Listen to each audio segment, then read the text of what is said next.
excuses now. I'm talking here and now. I'm talking here and now. Let's go. Your time is running out. I'm talking here and now. I'm talking here and now. It's not about what you've done, it's about what you do.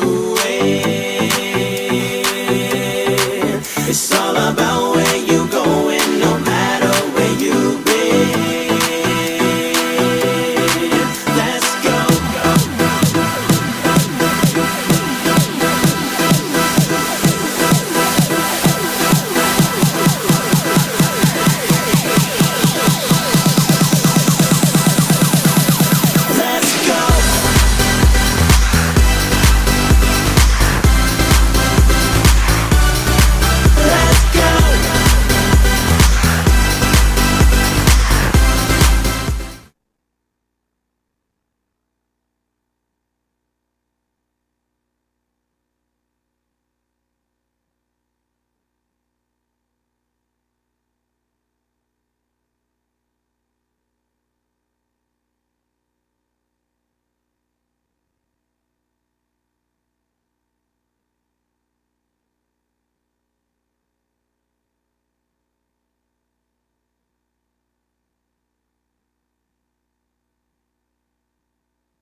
Good evening and welcome here to Turner Stadium here on the campus of Taylor University for the regular season finale men's soccer match between the Mount Vernon Nazarene Cougars and the Taylor University Trojans.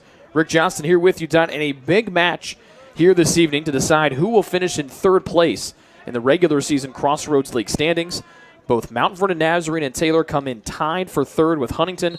Both teams defeated the Foresters earlier this year. Taylor did so on Saturday. And so the winner of tonight's contest, no matter what Huntington does, would result, if either team is able to win tonight, I should say, it would result in a third-place finish for that team. Still some opportunities for both teams as well for them to finish in fourth and still host a first-round tournament game, which would start next Wednesday night on Halloween.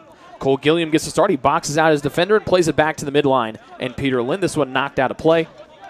And Taylor, they go from left to right. Andrew Johnson heaves one to the end line, where he tries to find Josiah Wheeland, who had the game winner for Taylor on Saturday afternoon. Coming back from a 1-0 deficit on the road at Huntington, they won 2-1. To move to 3-3-2 in the league, 11 points. They're 6-7-2 on the year, and they're 3-5 here at home. Mount Vernon Nazarene defeated Goshen this past Saturday, also by a 2-1 final. They come in 8-6-3 and 3-3-2 in the league. Johnson throws it in from the near sideline into the box. It bounces around near the top. Lynn tried to get a foot on it. Couldn't get a clean shot. He still has the ball at his feet. Taken away, and now Mount Vernon Nazarene will try to play it from the defensive half. It's out to the far side of the field in Connor Davis. Gloves on, short sleeves on a cool evening, as he tries to change the point of attack to midfield, and Gilliam will step in front of the pass. His slow roller to Johnson, intercepted by Tim Kasperik, the German junior forward.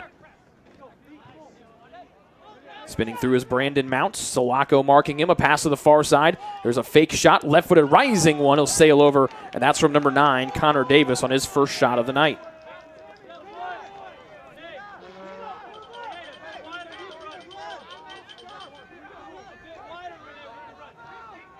Mount Vernon Nazarene comes in scoring 26 goals on the year, but they're a very physical bunch. They come in with over 100 more fouls called against their team this season than Taylor. They also have 32 yellow cards and 4 red cards, so a physical match should be on the docket here tonight. They try to dump this one in deep to Whelan, popped into the air and out of play by Samuel Demas to the far sideline.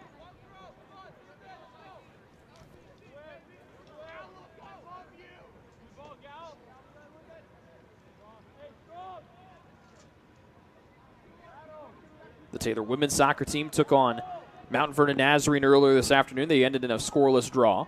As Rader from the left side of the box, trying to curl one in. Backside is Gilliam. He'll try to pounce on it onto the end line. Back to the middle of the box. Rader too far in front for him. That one's sent away. We'll see if they score that as a shot for Rader. It looks like they should. And if it is, it'll go down as a save for Brady Thompson, the keeper for Mount Vernon Nazarene. Not the usual starter. Joshua Dunn, number 1 from Scotland, is their normal starter in goal. But Thompson makes his second start of the year and his third match appearance overall. He's allowed 3 goals this year, 4 saves, and a 57% save percentage. Luke Williams, the Taylor keeper, gets the start for the Trojans.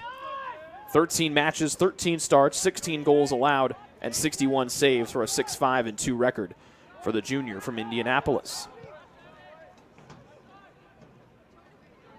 So we'll go down as a shot on goal and a save for Brady Thompson. Taylor in the white kits here tonight. White jerseys, white shorts, white socks. Mount Vernon Nazarene comes in with the dark blue unis with dark blue shorts, dark blue socks, and some green numbers that make it tough to see on the front, but they are big on the back, and so that will be how we will identify the road uniforms here this evening whenever we can see the back of one of the players for MVNU. Matt Roldan dribbling to the middle. He's easily identifiable by his long white sleeves, the only one out there for MVNU with long white sleeves on, I should say. Here's Orecchio near sideline, dribbling in, angling to the middle, and then he'll dump it back to the defensive half. Josiah Whelan applying some pressure on Demas, then back to Brady Thompson, 5'10" junior from Cardington, Ohio. 3 inches shorter than the normal starter, Joshua Dunn, who was named the Crossroads League Defensive Player of the Week this week after a 7-save performance against Huntington on Wednesday and a career-high 11 saves in the win over Goshen on Saturday. But no Dunn tonight, the normal starter for Mount Vernon Nazarene. We'll see if Taylor tries to take some advantage of that. TU, of course, led by 15th-year head man Gary Ross. Mount Vernon Nazarene led by second-year mentor Zach Gansberg. A throw in from the far side by MVNU. It's knocked around and now to the feet of Connor Davis. He has the only shot of the night, dancing down the end line, trying to get to that end line. It goes off of Gallup, and this will be a corner from the far side of the field for MVNU. It's our first corner here of the night.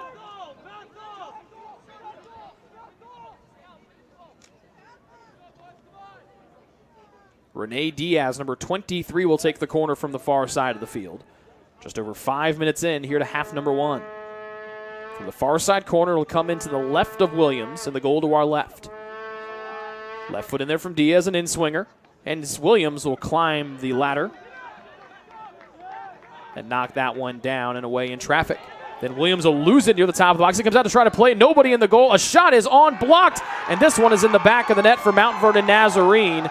As Williams appealing, the ball slipped out of his hands. He thought someone from behind him might have hit him. And it's a goal here for Mount Vernon Nazarene with 39:26 remaining here in half number 1. Did not see the number on who took the shot. I actually have to wait to the near side as I think I've identified our goal scorer. It is Rene Diaz, number 23. And right as we saw the 23 on Diaz's back, he held his finger up to the Taylor students across from us or over his lips to try to quiet that rowdy bunch across from us.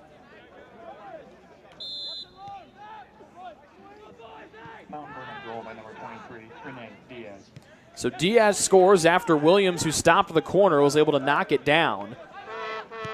And now Lynn will send one into Jeremiah Rader. Taylor trying to answer again. Rader will put it on, and let's get tied! Jeremiah Rader wastes 16 seconds of clock, and we're dead even at 1 as Jeremiah Rader levels the match at a goal apiece just 16 seconds after MVNU took their first lead of the night.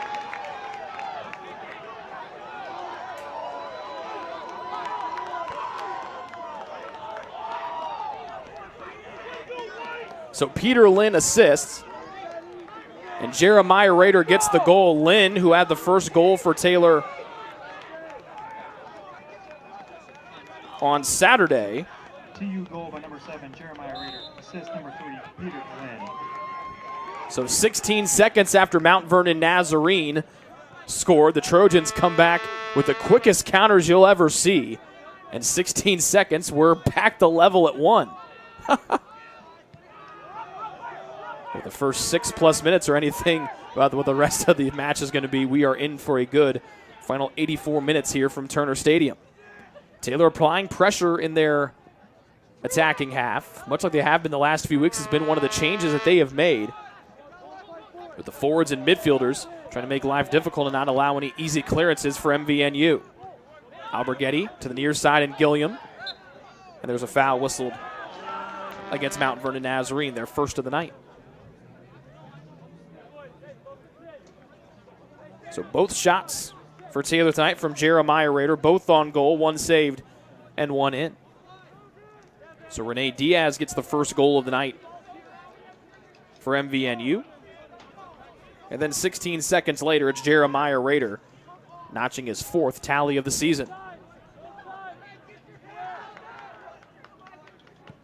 Back into the box, Taylor sends it. There's Josiah Whelan, a header back. Rader shoved down, and that one almost went in as Taylor was shoved from behind. And now here comes a penalty kick for the Trojans, still early on here in this first half.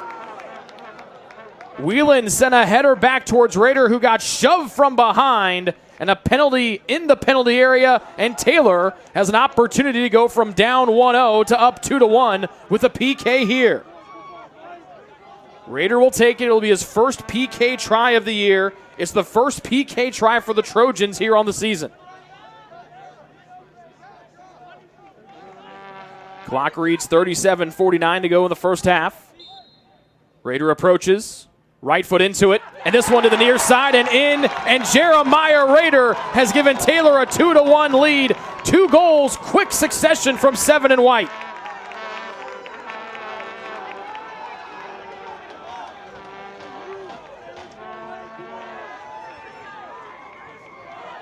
So those goals come 1 minute and 22 seconds apart. Both from the senior tri-captain Jeremiah Rader. And with 3rd place on the line after an early miscue by the Trojan keeper Luke Williams, leads to an easy goal for Rene Diaz of Mount Vernon Nazarene. A quick strike, 16 seconds after that goal was scored. Rader scores on the assist from Lynn, and then Rader gets the PK here, and Taylor leads 2-1 on 2 goals from Jeremiah Rader in a span of 1 minute and 22 seconds.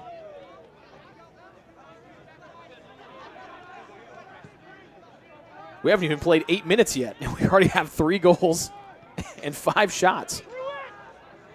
And all 3 shots for Taylor have come from the same guy, Rader. The first one missed. He hasn't missed on the last 2. Right side of the box, a centering ball in. Lynn will clear this one away as MVNU trying to work it down to Brandon Mount.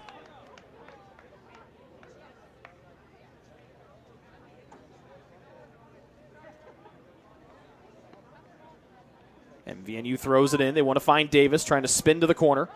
Fought with McBride. Now a quick dribble in. And it's cleared away by Michael Maloney of Taylor up to Alberghetti on the left sideline. Taylor attacking the goal to our right. Just over 7 minutes in here to actually make it 8 minutes. Yeah, 7 minutes or 8 minutes in, excuse me, here to the first half. And we have 3 goals and Taylor ahead. 2-1. Maloney will drive it in deep. Wheeland onside, trying to see if it'll slip past Sammy Atkins, the freshman defender. Atkins got his head on it. That allows MVNU to try to play it up the other way. And give Rader credit. He almost scored even when he got pushed from behind, which drew that penalty kick. Taylor called for a foul near midfield. First foul against the home team tonight. And a free kick for MVNU near the midfield stripe. They're in blue. They attack the goal to our left. Near sideline with Orecchio. Back to his defensive defensive mate, Dimas.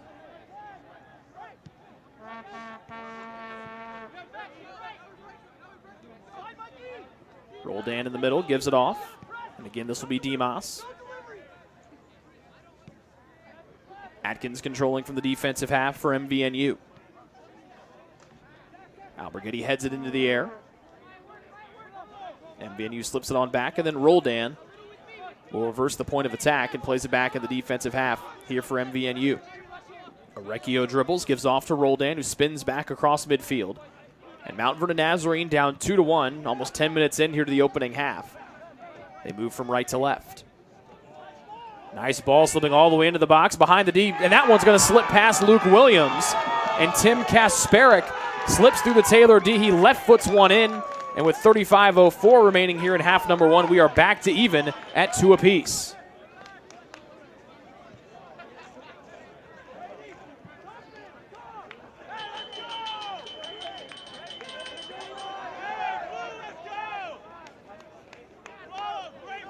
Two shots on goal tonight for Mount Vernon Nazarene. Both are in.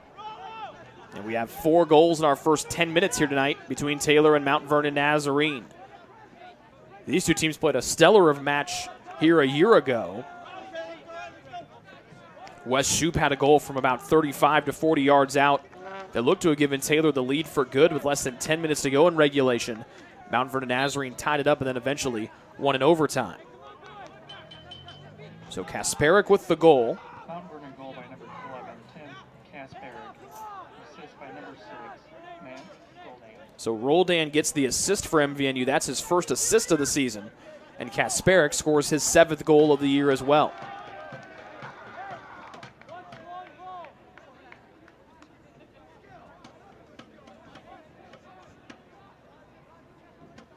Between the two sides, they have 5 shots on goal, only 1 save between the two keepers tonight. That is belonging to Brady Thompson of Mount Vernon Nazarene.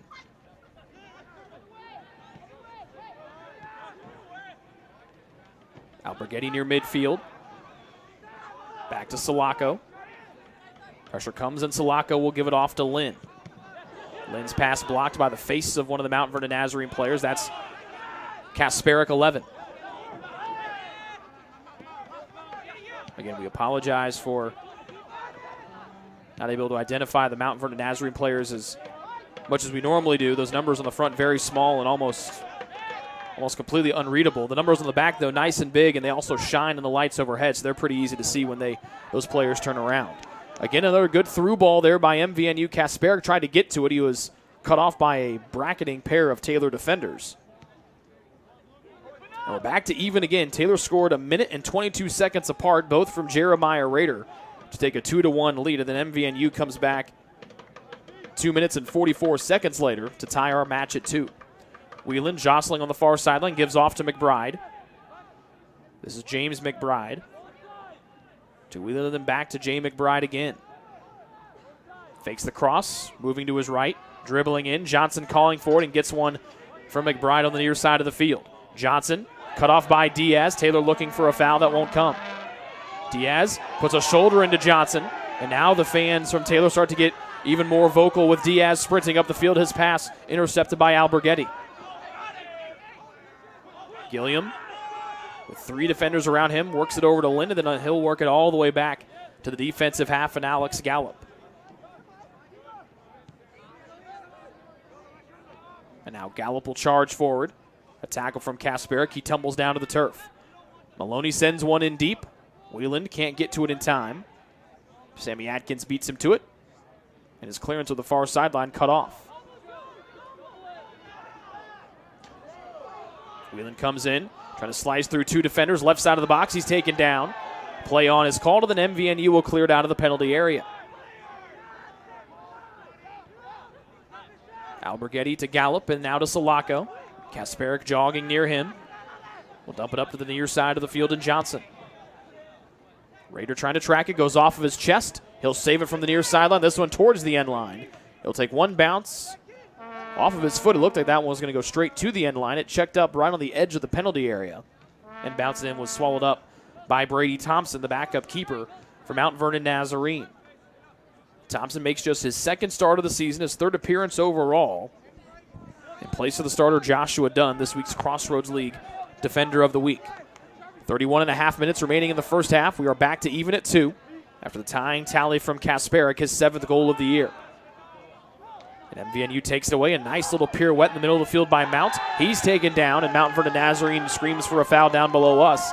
And they'll get one. A good set-piece opportunity here for the visitors, right in the middle of the field, as Mountain is helped back to his feet by Kasperick.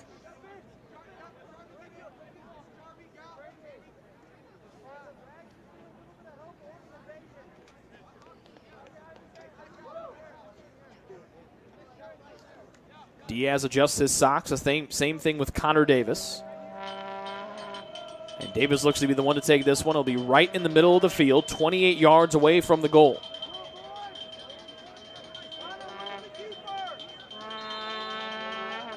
Davis, right foot, that one blocked by the wall, and Maloney will send it out of there.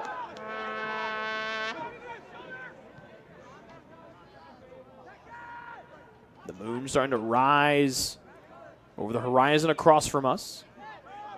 As we're just about 15 minutes in here to half number one. Taylor and Mount Vernon Nazarene in the regular season finale. The winner gets third place in the Crossroads League, and Gallup whistled for the foul as he climbed the back of Kasperick.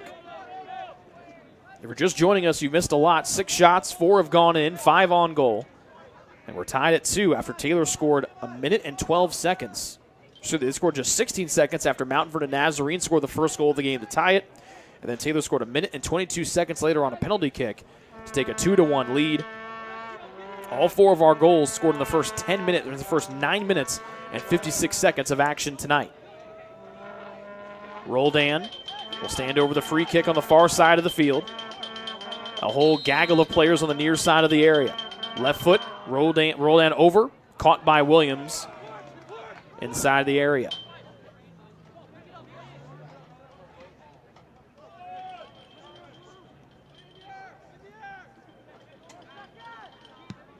And Williams drives a punt out of there.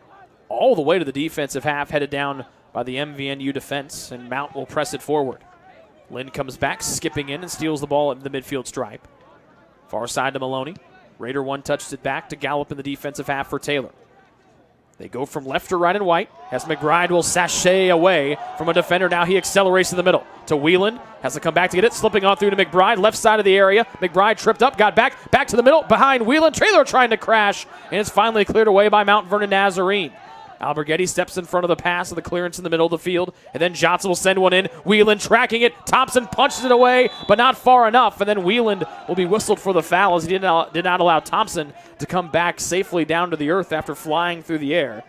They shake hands, exchange pleasantries. No ill will there from Josiah Whelan, the junior from Brimfield, Illinois.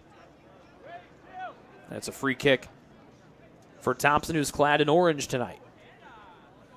Fitting for this time of year with Halloween a week from tonight. And a short free kick here for Mount Vernon Nazarene. They'll allow Roldan to carry it forward.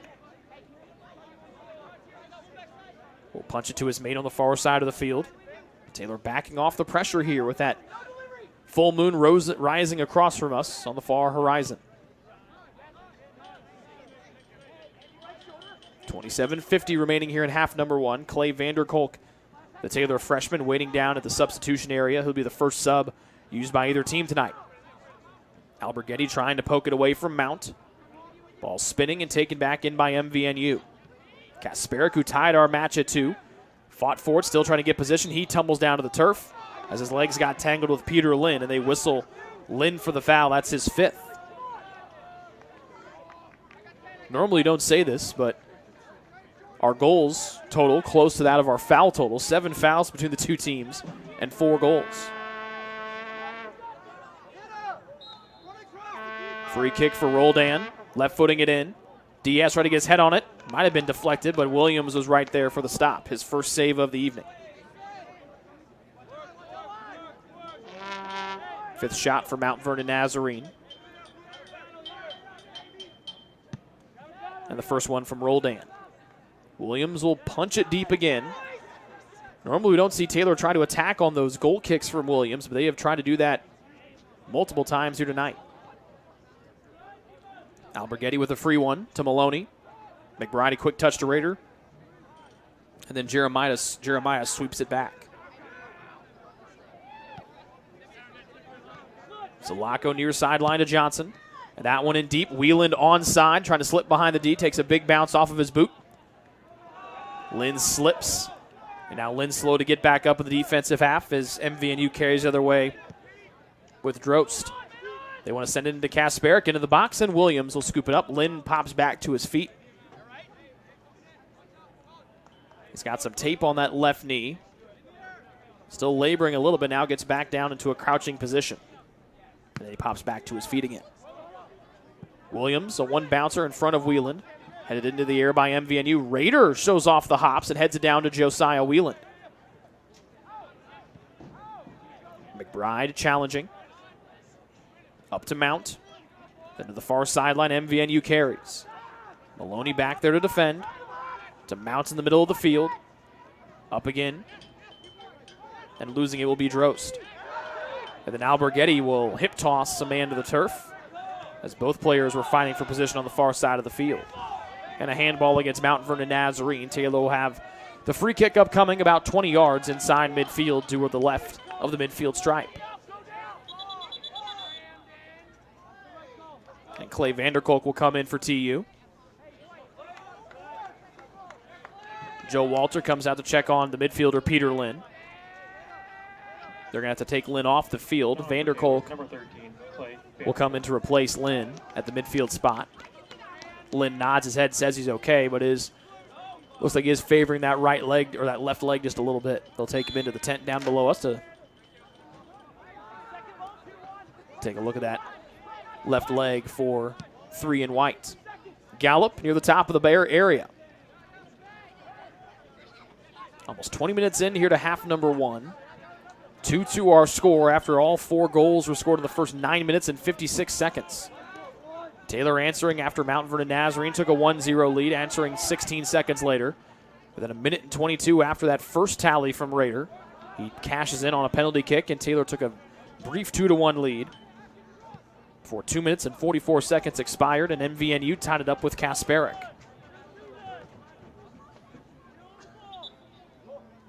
And here comes Owen Hardy, the freshman from West Chicago, Illinois, to replace Cole Gilliam.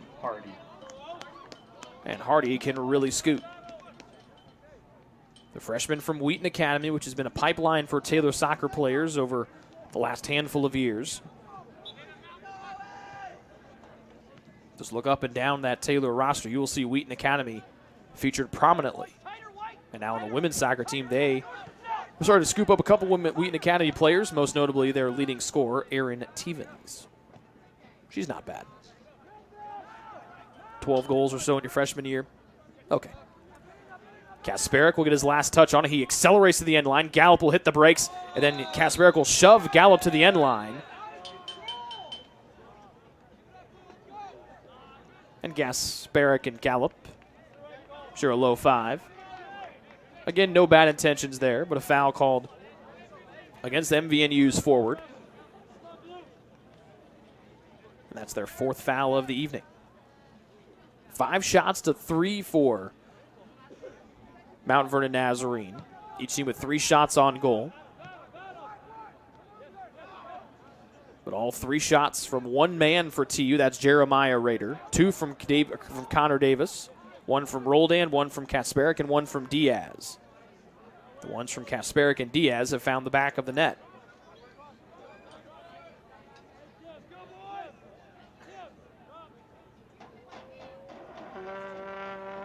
A throw in for Taylor, far sideline. Wheeland will touch it.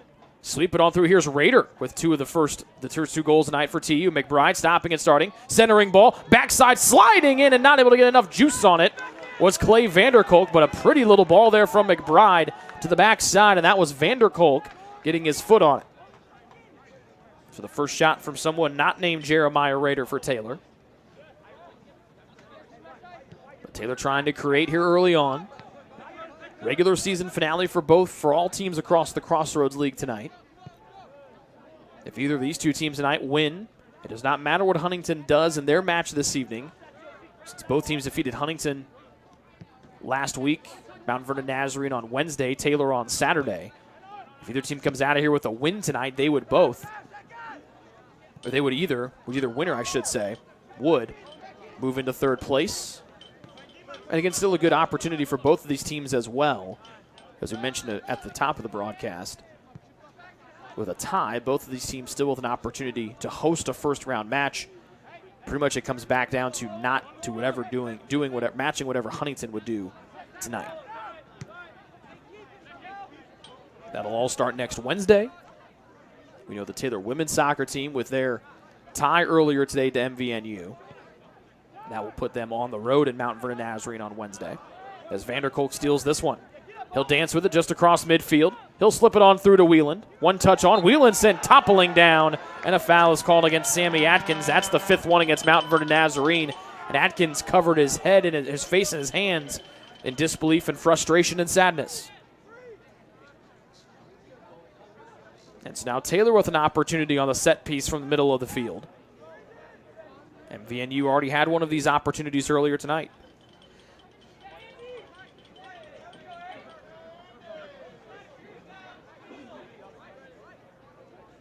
A whole host of Trojans standing over this ball here. Salako, Maloney, Rader, McBride, and Gallup. Gallup checks in at 6 feet tall. The big fella Salako at 6'5". Rader will send McBride forward. He and Maloney cut in front. Rader's right foot will be blocked by the wall of MVNU. And this one ricochets to the far sideline. Mount Vernon Nazarene will clear. And Hardy will step down and try to press it forward. MVNU dumps it in deep with Kasperic. Maloney on top of it. And this one will go into the box with Williams, with Diaz running down onto him. After the deflection from Mount Vernon Nazarene, Alberghetti keeps it moving forward. Off the turf, bouncing still to the middle of the field. And this one knocked down as MVNU, one of the defenders, yelling something at our head official, was not happy with one of the plays on a ball in the air by one of the Taylor players. And a push called here against Vanderkolk.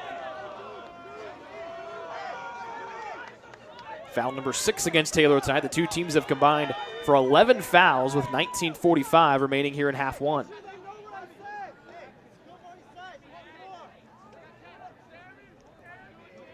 Davis and Diaz, again adjusting their blue socks and their shin guards, just like they did before the last free kick they both stood over. That one was in the middle of the field. This time Diaz will let Davis take it. Two-man wall, Hardy and Rader. Davis's right hand in the air, right foot into the ball, and in-swinger to the middle of the box. Gallup heads it on, and that one was deflected on and snagged by Williams. Gallup leapt forward for Taylor, not sure if he was the one who got his hands on it, but Williams will make his 3rd save of the night.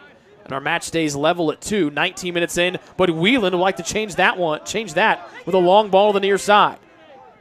About 10 yards outside midfield, or outside the end line, dancing with it. He'll send this one off the feet of Sammy Atkins. And here comes the first corner of the night for the Trojans. On a little shoulder shake from Josiah Wheeland as he goes for a dance with his defender on the near side of the field.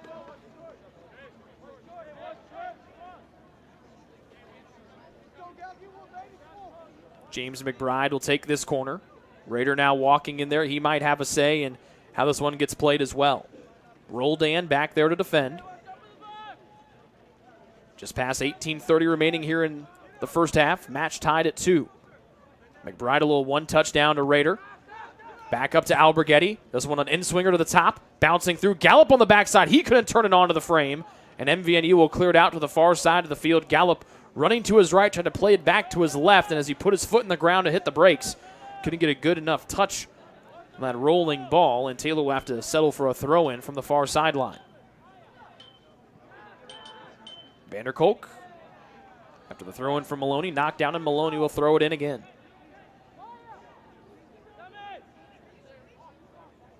Rader heads it on towards the end line. Cleared away. Will it be a throw-in or a corner? It will be a throw-in for TU. At the far most edge of the far side of the field in the corner.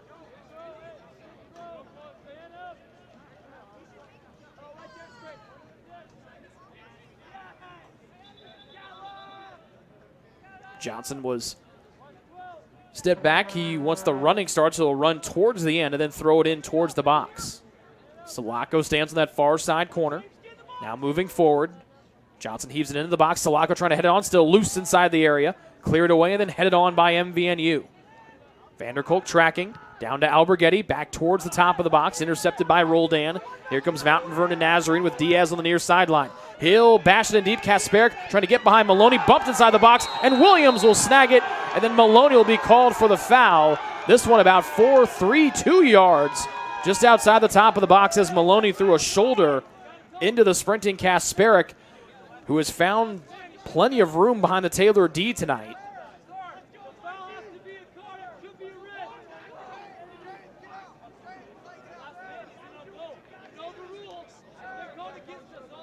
Zach Gansberg down there giving both our head official and our official down on the near sideline an earful, wanting a red card, with Kasperick being the last man back offensively, and Maloney being the last defender back for Taylor. Instead, it'll be a free kick about 1.5 yards outside the area, so we'll call it 19.5 yards away from the goal mouth. Kasperick stands over this one along with Diaz. As we tick close to 16 minutes remaining before halftime. 2-2 match. Kasperick, a little volley, and this one sails over the crossbar with ease and pace.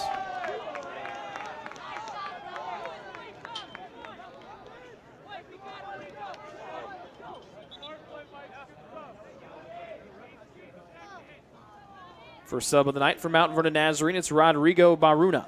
Now for Mount Vernon, number 17, Rodrigo Baruna. So Baruna comes in, the Brazilian senior forward, but he comes back in on a defensive position. Coach Gansberg for MVNU gets an explanation from our head official, but shakes his head in frustration after that explanation from the head official tonight. 15:08 remaining here in the first half. 2-2 our score. If you just joined us, the first all four goals scored in the first 9 minutes and 56 seconds. Spinning with in the middle, pirouetting in. Shot was blocked by Mount, and Alberghetti will try to clear it, and he draws a foul against Mount Vernon Nazarene and Kasperick. And again, Kasperick comes over, apologizes to Alberghetti, who was clearing it. His foot was stuck out, and Kasperick ran into it.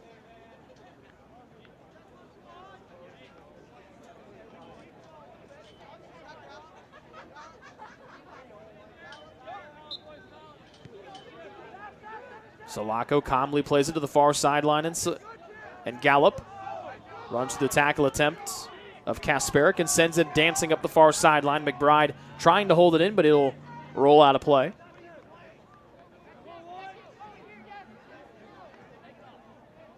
There's a couple more players for MVNU. Shoulder bump and get loose and get warm on the near sideline. Whelan spinning around trying to find it. Roldan shoves him out of the way. Diaz will flick it on. Sulaco with a man behind will play it into the area, and Williams will clear it away, the Taylor keeper. Luke Holwarda, Paul Eganoff down at the substitution area, ready to come in for Taylor. They will be the third and fourth subs of the night. Vanderkolk goes for a spill. Looking for the foul, won't come. Or will it? It shall. Each team now with 7 fouls to their name tonight. Shots about even, 7-6 in favor of MVNU. Taylor with 4 shots on goal, MVNU with 3. 2-2 our score, 13-20 and counting here in half number 1. Raider heading it into the air. McBride knocks it back down to him. Left sideline, Taylor attacking the goal to our right. Vanderkolk aggressively turns away. Maloney will carry to the middle. Right foot's one to the top. Whelan has it slide by him. Both he and Hardy were cutting up near the top of the area. And this one will go out of play. And here come Holwarda and Eganoff for Taylor. Now in for Taylor, number 10, Luke Holwarda, and number 20, Paul Eganoff. So Whelan and McBride will exit. Holwarda had a stellar senior season at Wheaton Academy. 34 goals, 17 assists. He has a goal and an assist this year. It'll take over for McBride on the far side of the field. Eganoff will replace Josiah Whelan as one of the forwards for the Trojans. Owen Hardy, after coming in as a midfield replacement, will be one of the 3 forwards attacking things for Taylor along with Eganoff and Raider. Long ball sent in, still loose in the area. Gallup trying to cut the MVNU player off, spinning with it. And then MVNU unable to get anything closer to the goal as Taylor clears it away. A little flick from Raider, tried to find the sprinting Holwarda. Couldn't find him cleanly, and MVNU will hold here in their attacking half as they shoot on the goal to our left. Barauna marked by Hardy. Sidestep away from Eganoff, who came in to help. And then back to Dimas. A right foot one to the far sideline. The aerial fought for, still loose. And Taylor will work it up to Rader, who has the only 2 goals for the Trojans tonight. Also had their first 3 shots on the evening. He'll change the point of attack from the far side to the near side. Pass was too far for Hardy. Now the deflection to the middle and Juan Alberghetti. Trying to go to Holwarda. Into the air, Eganoff. Volleys, and Holwarda will track it towards the left sideline. Undercut by a defender who wins it. And now Roldan will try to work it forward for MVNU. Now dumps it into his own area. That's the penalty area to our right. Here's Barauna, marked by Hardy. And back to Roldan in the middle.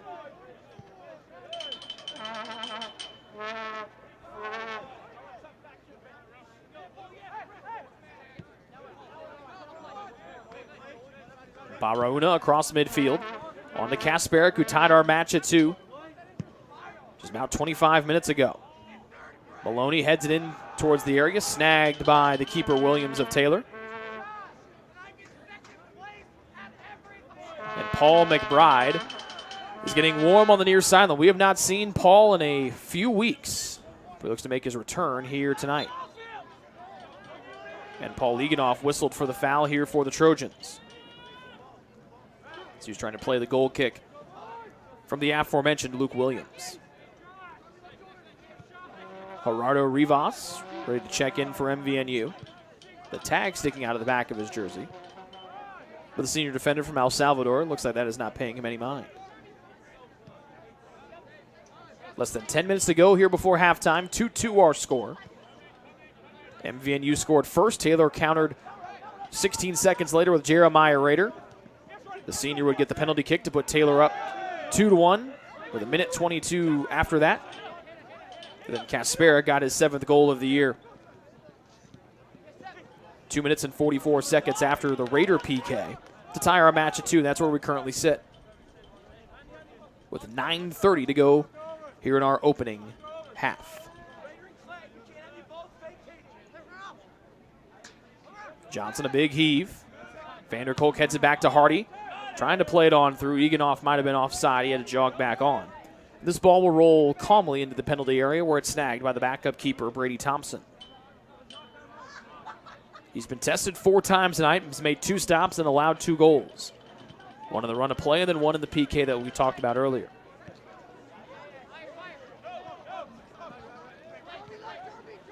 Barauna. Couple triangle passes from MVNU.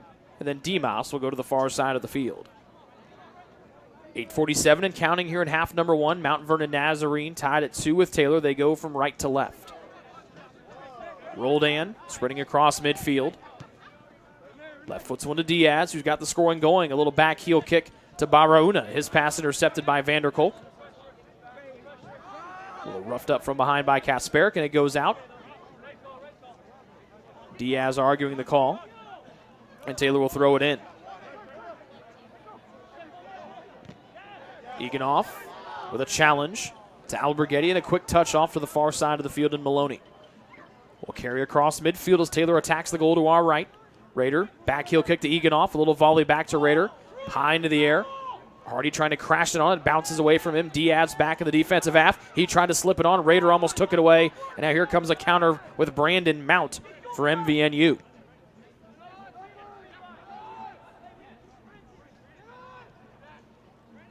Mount back with it. Alberghetti right on his back.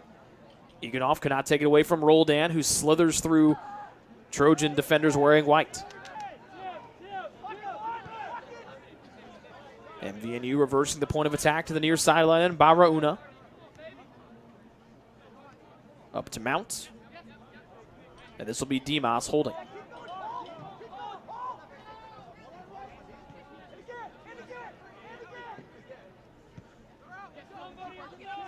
MVNU just passing it from one sideline to the other. Hardy attacks a pass on the near side, throws his right foot onto it. Dan Bonsignor comes in for MVNU along with Rivas.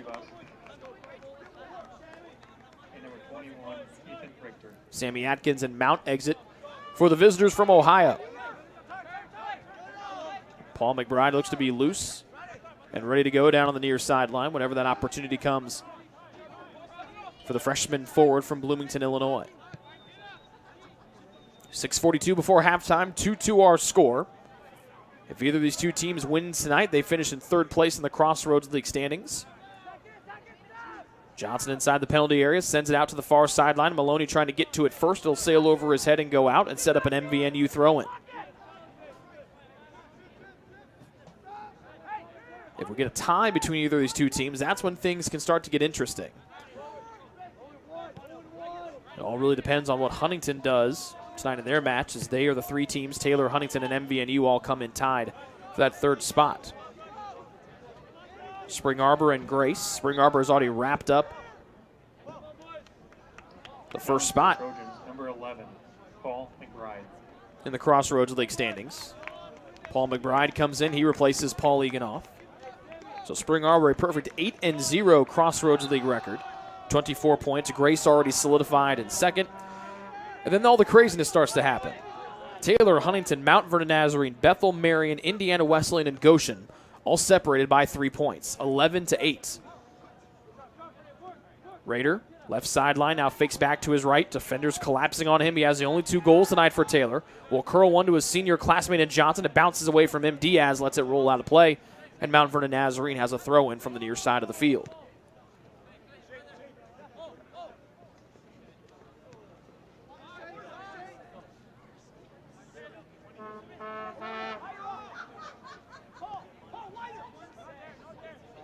Rolled in, Kasperic. Kasperic has come all the way back to the defensive side of the field for Mount Vernon Nazarene. And then Demas sends it all the way to the right sideline. Less than 5 to go here in the first half. And now MVNU will carry forward. Rader comes back to help. Sulaco, a soft little touch to Alberghetti. Now Rader will try to carry from the middle with pressure coming from behind. Gets away before that pressure could take it away. Rader gets it back from Vanderkolk. Diaz pouncing on him, up to Hardy. A tackle comes and a foul against Barahona.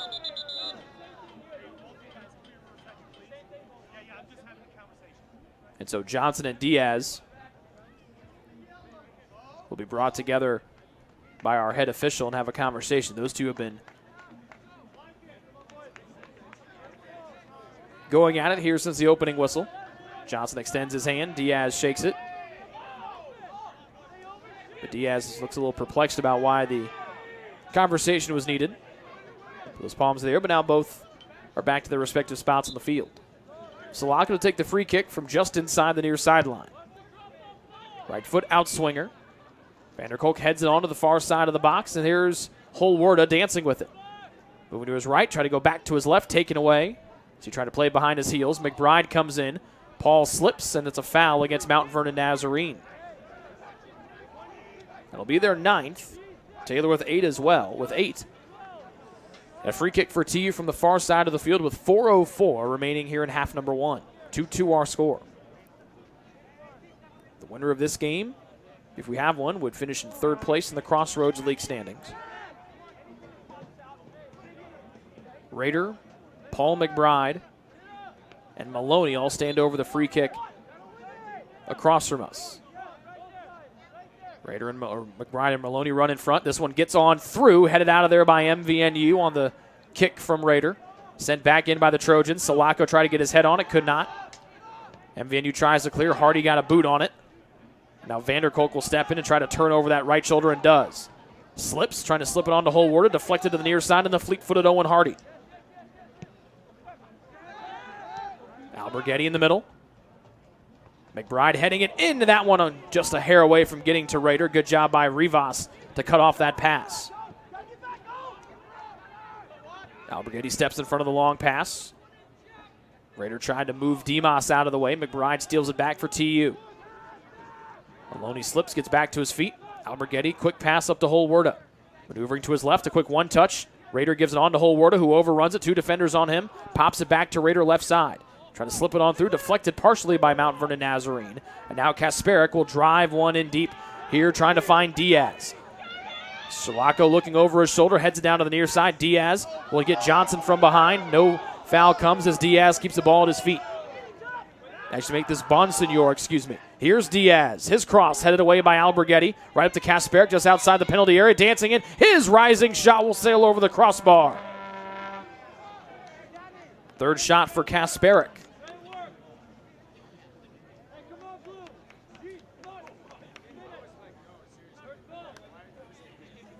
So Bonsignor normally wears number 20, wearing number 21 tonight for Mount Vernon Nazarene. And an offside called against the visitors, it looks like. Or a handball, potentially. Salako bashing it in. It goes off of McBride's foot and then off the shoulder of Hardy and stays in the defensive half for Mount Vernon Nazarene. Alberghetti pouncing on Kasperek, trying to turn with the ball at his feet, still tied up, and they call Kasperek for the foul. 10th one for the visitors. Taylor with 8. A very physical match here to start things off tonight. Less than 90 seconds remaining here in half number 1. Raider gloves on his hands on his hips. This free kick will come 5 yards inside midfield. Taylor attacking the goal to our right. Maya's left hand in the air, right foot into the ball. Over Holward his heads, now straight into the air, and MVNU tries to clear. And a handball called against the Trojans just outside the penalty area with Brady Thompson, as we are going to hit a minute remaining. 1 minute remaining. Here in the opening stanza.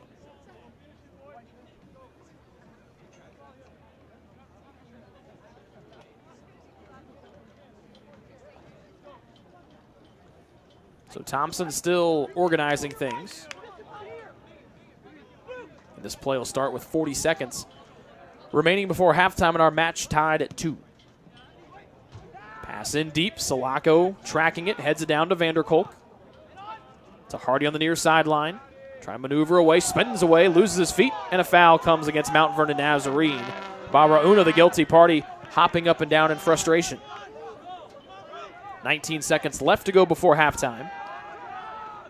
And Johnson will take it. No, Salako will have to run forward. He might not. Salako's not going to be able to get this one off before 10 seconds. 9, 8, And Diaz 7, playing forward, and now Salako will just 5, send this one to no man's land. 3, 2, 1. And that will be how our first half comes to a close. Taylor, after falling behind 1-0, scores goals a minute and 22 seconds apart, both by Jeremiah Rader. The first one on the assisted from Peter Lynn, the second one on a penalty kick. And then Tim Kasperek with the equalizer 2 minutes and 44 seconds later. And that's all of our scoring. All 4 goals for the Trojans and the Cougars came in the first 9 minutes and 56 seconds. And we had to halftime, tied at 2 here in the regular season finale for both teams here tonight here on the Trojan Sports Network.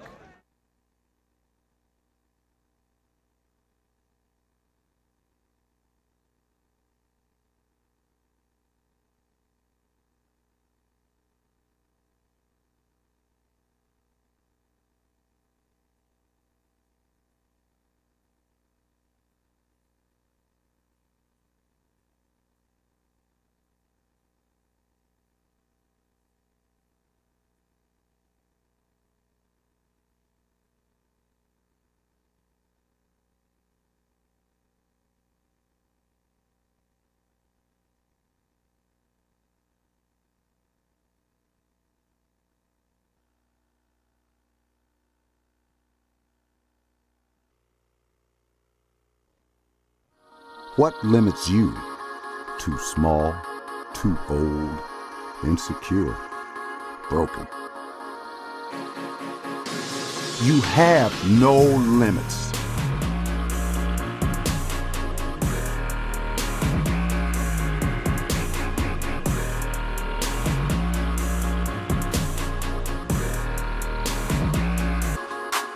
Rethink your limits.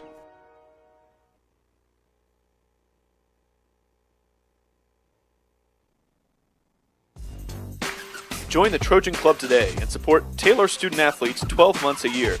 The Trojan Club has 6 different levels of membership for you to choose from. You can join for as low as $100, all the way up to the athletic director level for $1,500. Each level receives premiums, complimentary season tickets, as well as gifts from the athletic department. Members also receive special recognition during halftime of the annual Silent Night game. In recent years, members have helped supply the funds for a sports information position, purchasing equipment for teams and the athletic training staff, and providing broadcasts of Trojan athletics, like the one you're enjoying right now. With the support of alumni and friends, the Taylor combination of spiritual growth, outstanding academics, and a highly competitive intercollegiate athletic program can continue. To join, call 765-998-5311 or log on to athletics.taylor.edu and search Trojan Club. The Trojan Club, supporting Taylor University student athletes.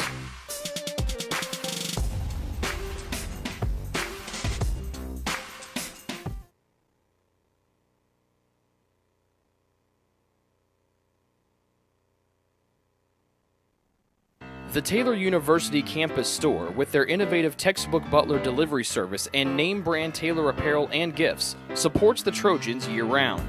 The campus store, powered by Tree of Life Books, is a proud corporate partner of TU Athletics. It's easy to find something to show off someone's TU pride with 2 campus locations, one in the Dome and one in the campus center near the food court. The store is also open 24/7 at taylorcampusstore.com.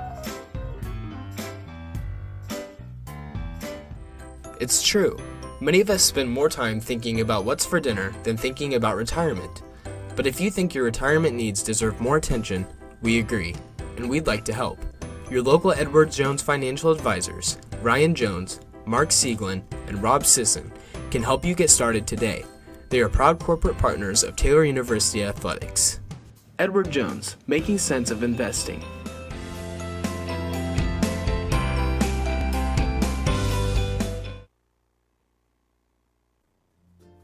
Ivanhoe's has been serving Taylor students since 1965, when Ivan and Carol Slane purchased the restaurant. Located on Main Street, Ivanhoe's is less than a mile from the Taylor campus and is open 7 days a week. The menu features choices for lunch, dinner, as well as 100 different milkshakes and sundaes. Customers can find other dessert items as well. The staff is proud to support Taylor University and appreciates the support of Ivanhoe's through the years.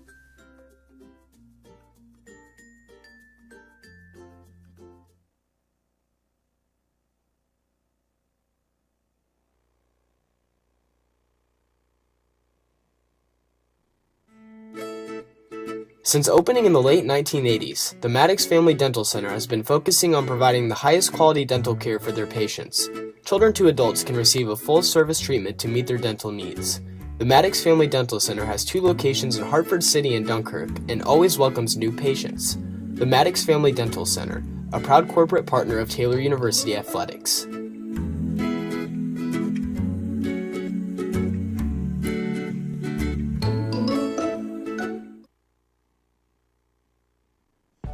Greek's Pizzeria in Upland opened its doors in December of 2017. Over the years, there have been more than 140 Greeks opened across the country, with 24 Indiana locations. When it comes to pizza, Greeks offers customers the option to create their own pizza or to try one of Greek's specialized pizzas. Greeks uses fresh, homemade, hand-tossed dough, Greek's Italian sauce, select blended cheeses, gourmet toppings, and the same method of preparation since the first restaurant opened in 1969. The kitchen can also whip up a sandwich served on fresh French-style bread, or can put that sandwich into a pizza shell wrap. Customers can also add breadsticks or French-style bread as a side item. Greeks also offers a selection of salads and assorted dressings as well. Greeks is located just off Main Street in Upland and is a proud supporter of Taylor University Athletics. Greek's Pizzeria. It's our taste.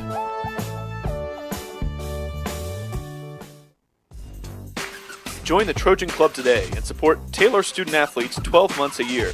The Trojan Club has 6 different levels of membership for you to choose from. You can join for as low as $100, all the way up to the athletic director level for $1,500. Each level receives premiums, complimentary season tickets, as well as gifts from the athletic department. Members also receive special recognition during halftime of the annual Silent Night game. In recent years, members have helped supply the funds for a sports information position, purchasing equipment for teams and the athletic training staff, and providing broadcasts of Trojan athletics, like the one you're enjoying right now. With the support of alumni and friends, the Taylor combination of spiritual growth, outstanding academics, and a highly competitive intercollegiate athletic program can continue. To join, call 765-998-5311 or log on to athletics.taylor.edu and search Trojan Club. The Trojan Club, supporting Taylor University student athletes.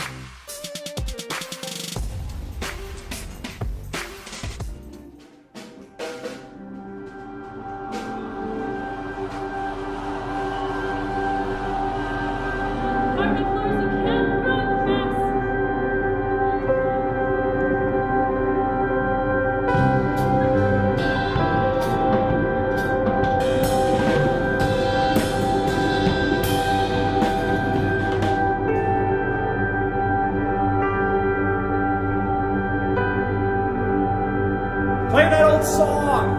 You really want her to play it. That's what's really going to evoke the memory. You gotta have the music, right? You listen to it.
The decision you're making is about so much more than where you'll spend the next 4 years.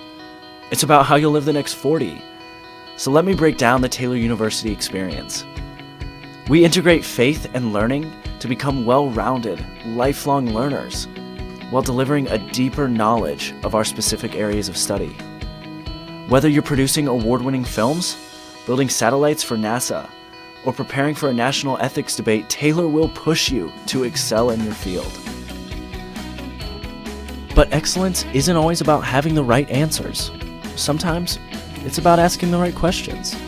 Taylor is interdenominational. That means we can't always fall back on specific church doctrine to settle issues.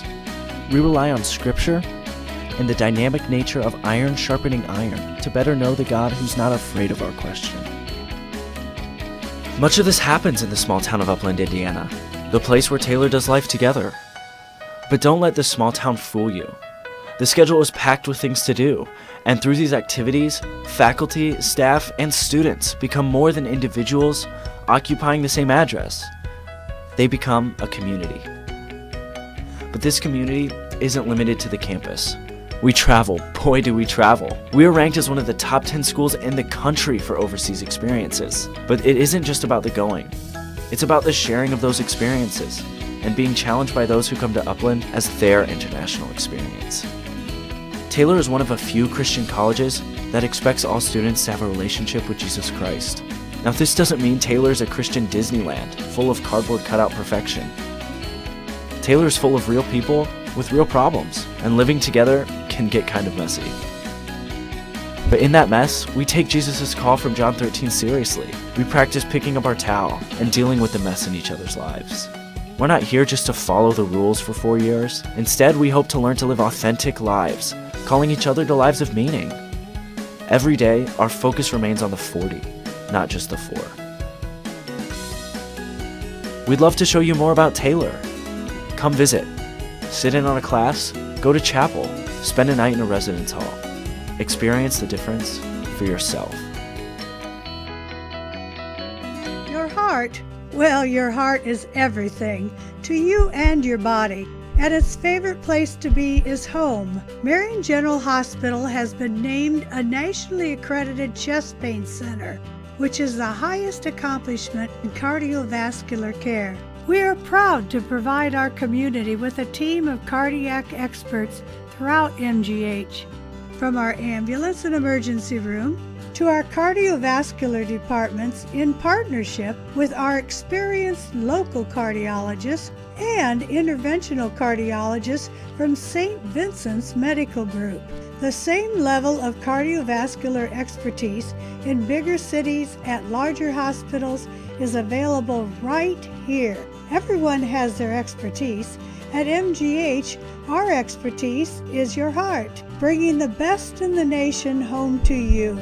Your heart is in the right place at MGH. What limits you? Too small, too old, insecure, broken. You have no limits.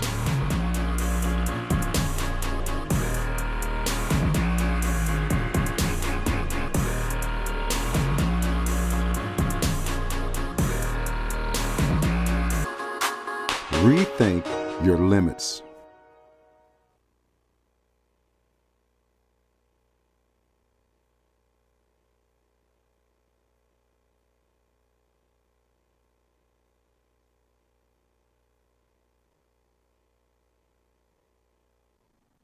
The Taylor University campus store, with their innovative textbook butler delivery service and name brand Taylor apparel and gifts, supports the Trojans year-round.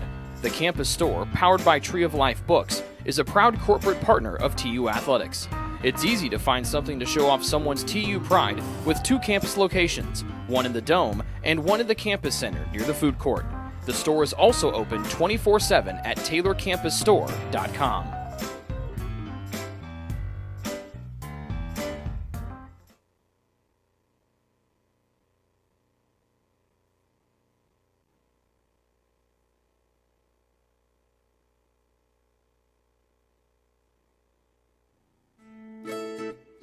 Since opening in the late 1980s, the Maddox Family Dental Center has been focusing on providing the highest quality dental care for their patients. Children to adults can receive a full-service treatment to meet their dental needs. The Maddox Family Dental Center has 2 locations in Hartford City and Dunkirk and always welcomes new patients. The Maddox Family Dental Center, a proud corporate partner of Taylor University Athletics.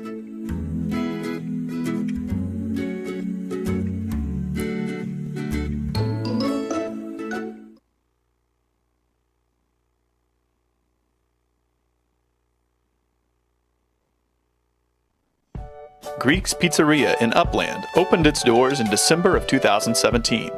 Over the years, there have been more than 140 Greeks opened across the country, with 24 Indiana locations. When it comes to pizza, Greeks offers customers the option to create their own pizza or to try one of Greek's specialized pizzas. Greeks uses fresh, homemade, hand-tossed dough, Greek's Italian sauce, select blended cheeses, gourmet toppings, and the same method of preparation since the first restaurant opened in 1969. The kitchen can also whip up a sandwich served on fresh French-style bread, or it can put that sandwich into a pizza shell wrap. Customers can also add breadsticks or French-style bread as a side item. Greeks also offers a selection of salads and assorted dressings as well. Greeks is located just off Main Street in Upland and is a proud supporter of Taylor University Athletics. Greek's Pizzeria. It's our taste.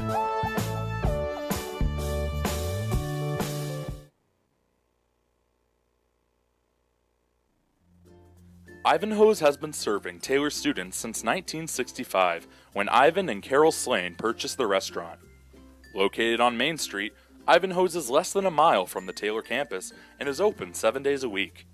The menu features choices for lunch, dinner, as well as 100 different milkshakes and sundaes. Customers can find other dessert items as well. The staff is proud to support Taylor University and appreciates the support of Ivanhoe's through the years.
Second half underway here from Turner Stadium. We are tied at 2. If our second half is anything like the first 10 minutes of our first half was, we are in for a treat. We had all 4 of our first half goals scored in those first 9 minutes and 56 seconds. And now Rader spins away from trouble, and Maloney will clear it deep for Taylor. Your BSN Sports halftime stats. MVNU outshot Taylor 8-7. Taylor had more shots on goal, however, 4-3. Each team with an assist. Fouls 11 for Mount Vernon Nazarene, 9 for the Trojans. Taylor and MVNU have switched sides, so Taylor attacking the goal to our left here to start. And now Rader on the near sideline, try to press it forward. Last touched. Out by Mount Vernon Nazarene. They're in blue with green numbers on the front and back. Rader to the end line, trying to find Maloney, cleared away by one of those back line members of Mount Vernon Nazarene. And now Andrew Johnson will jog all the way from the right side of the field all the way down to the near side, the left side, and have a throw in for the Trojans. 2 saves for the backup keeper, Brady Thompson, for Mount Vernon Nazarene. He stands down there in orange. And Johnson throws it in. Gallup trying to track it, headed up and out over the end line. It'll be a goal kick here for Thompson of MVNU. Regular season finale for both teams here tonight. A win by either side would clinch the number 3 seed in the Crossroads League tournament and a 3rd place finish in the Crossroads League standings. A tie would not doom either team from either finishing in 3rd or hosting a first round tournament match, but it would make things a little bit more difficult. The team both these teams are vying with is Huntington. And either way, if Huntington loses tonight and these 2 teams are tied, then they would both host an opening round match, which the tournament starts next Wednesday. It's a little bit different, as you'd guess, with the point system in soccer, with wins being 3 points and ties being 1, compared to your other sports where it's a win or a loss, games back, and all of that. Good information. Calling for it is Connor Davis. The pass all the way from the far side of the field to the near side was short. It's deflected down to Kasperick, who tied our match at 2. Less than 10 minutes into the opening stanza. Orecchio dancing with it. Kasperick gets away from Gallup. This one takes just a bottom, just fell out of that one from Kasperick. Williams knocked it down, and then he pounces on it before Diaz could put it back onto the frame. Kasperick, when he initially kicked that, it looked like it was going to go wide to the far side post. Then the bottom just fell right out of it, and it took a nosedive into the turf. And then once it hit the artificial surface, it came back to the right and towards Williams on the line. Rader heads it on. McBride a header as well, then popped into the air by the MVNU back line. Lynn finds Rader, chesting it down, and he'll sweep it forward to Whelan. Whelan finding with Rivas, who starts this second half after coming off the bench in half 1. Salako will get it from Williams. No pressure on the big fella, Charbel Salako. Right-footed pass deep. Whelan hits it off the top of his head. A little back heel kick from Rader. Whelan couldn't get there in time. And MVNU's clearance held in just inside midfield by Andrew Johnson. A chilly night tonight. Temperatures in the low 40s as we're on the 24th day of October.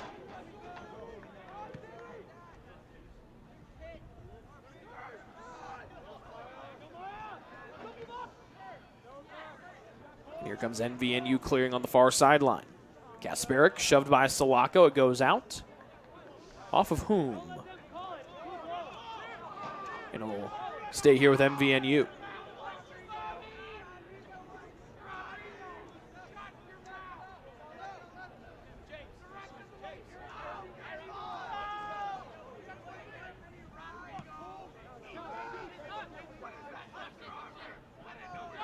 McBride trying to push it forward for Taylor. Orecchio will rotate and send it on in. Maloney heads it up. He'll get the second header as well, trying to put it back up to midfield, towards midfield. Punched in by Drost.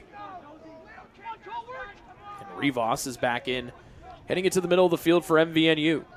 Challenged by Alberghetti. He wins it, and now here comes Cole Gilliam carrying across midfield, and now he angles to his left. A pass to the right and the far sideline in Wheeland. Trying to dance away from the defender. Got away from the first one. Now accelerates past the second. Centering ball. Too far for Raider to get to. Cleared out. Here's Lynn with a rocket. That's blocked away by one of the MVNU defenders. Lynn tried to head it down to Alberghetti. Kasparic came in and stole it away from the Trojans.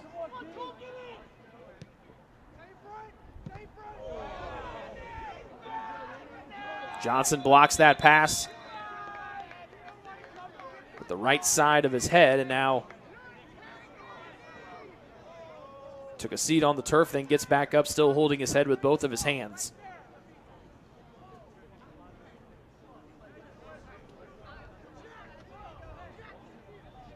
So head trainer Joe Walter comes out to inspect the head of senior tri-captain Andrew Johnson.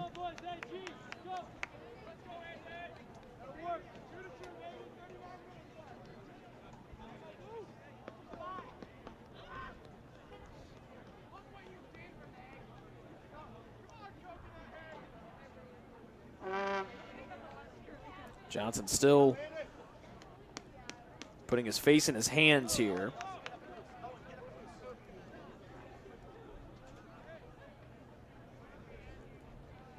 Andrew is walking off the field under his own power, having a conversation with head athletic trainer Joe Walter.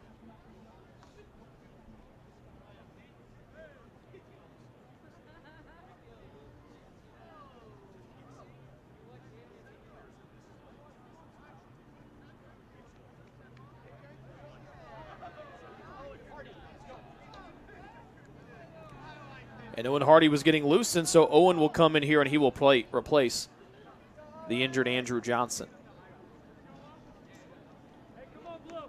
So they take Andrew into the tent to inspect him. They're taking that pass off the side of the head. We wish him the best, obviously. Good to see him walk off under his own power, though. Clock is stopped with 39:25 remaining in half two. Our match dead even at 2 apiece. Diaz tried to get away from Sulaco. This one all the way up to Wieland. Far sideline, turning over that shoulder. Down to Lynn. All the way to the near side, and James McBride. McBride trying to dance away from the defender and does. Trying to get away from a second and could not. Good defense there by Drost.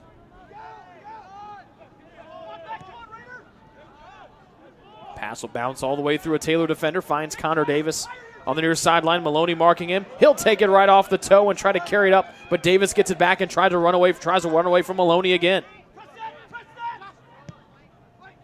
Orecchio's pass in the middle. Kasparic's shot blocked and cleared away. Nicely done by Alberghetti down to McBride. And now Raider with a man behind him will sprint to the near side. Up to McBride. Too far for him, and it goes out of play. 10 shots of the night for MVNU, 8 for the Trojans.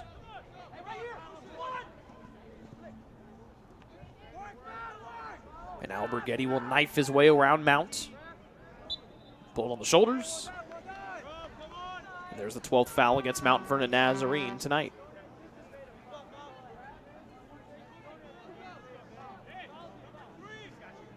Nick Allison down here at the substitution box in the substitution area for Mount Vernon Nazarene.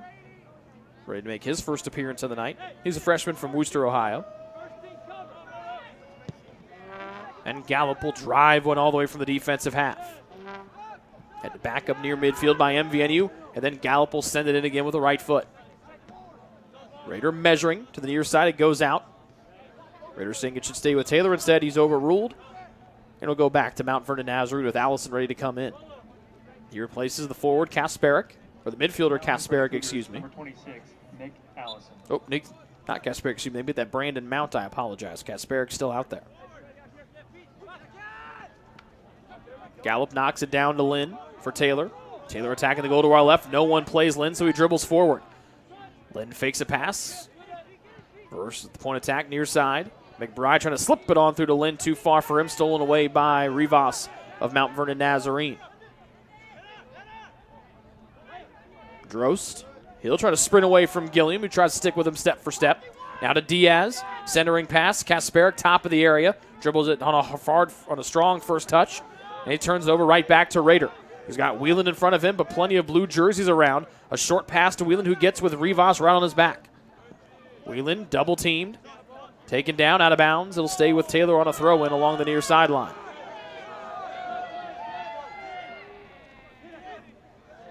Some of the Mount Vernon fans not happy with that ruling. With the ball taken right away by Orecchio off the throw-in. 36-18 remaining here in the second half. 2-2 our score. All 4 goals, as we mentioned, came in the first 9 minutes and 56 seconds of action tonight. With Kasperic, the last goal scorer for the Cougars. He and Diaz, their 2 tallies. Rader with both of them for the Trojans. Here's Davis on the near sideline for MVNU. His cross is blocked by James McBride, and that one will bounce across the end line and be a corner for MVNU from the near side of the field. Just their second corner of the night and the third one overall.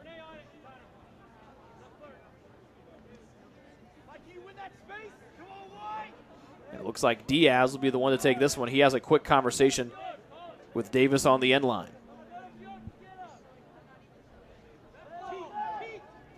Diaz out of Los Angeles, California.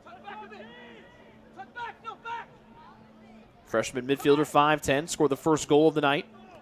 He'll play it from the near side corner, this one to the left of Williams. A left-footed in-swinger. Williams will punch it out of there with both hands, still loose in the area, and then Williams will leap in and he'll catch it in traffic as he jumps over the top of Dimas and snags the ball in the air.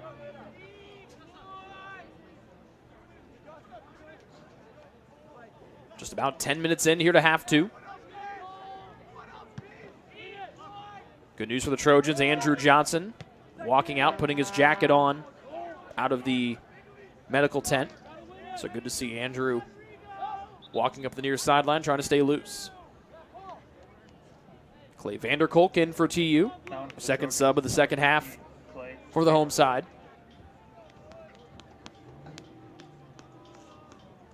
And he replaces Cole Gilliam.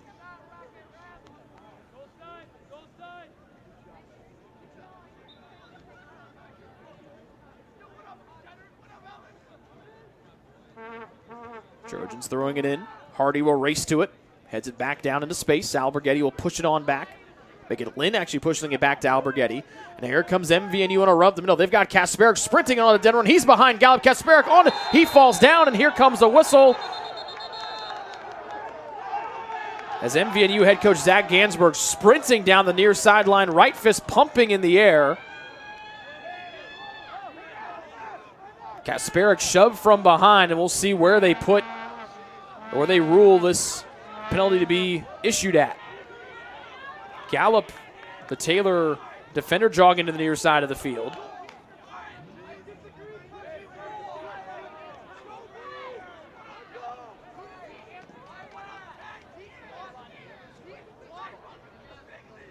We did not see the red card be pulled out, but Gallup ran to the near, jogged to the near sideline. Now he's sitting on the Taylor bench. They might have given Gallup a red card, it looks like. And a free kick opportunity here for MVNU, a yard and a half outside the penalty area. They have 5 guys standing over the ball talking. Josiah Wieland within earshot if he craned his neck in. And now Noah Rodman will sprint and get loose on the near sideline with Gallup still sitting on the Taylor bench down below us. Clock is stopped with 33, just less than 34 minutes remaining here in the second half. Roldan and Diaz standing over this one. Diaz right foot over, and that one sails 6 feet above the crossbar. And I should make that not Diaz, excuse me. Is one of the other defenders for Mount Vernon Nazarene. Again, the number is unreadable on the front of the jerseys. We wait for him to turn around. It was number 5, Dimas. And here comes Noah Rodman for the Trojans. The Olivet Nazarene transfer, 6'2", 220 out of Peoria, Illinois.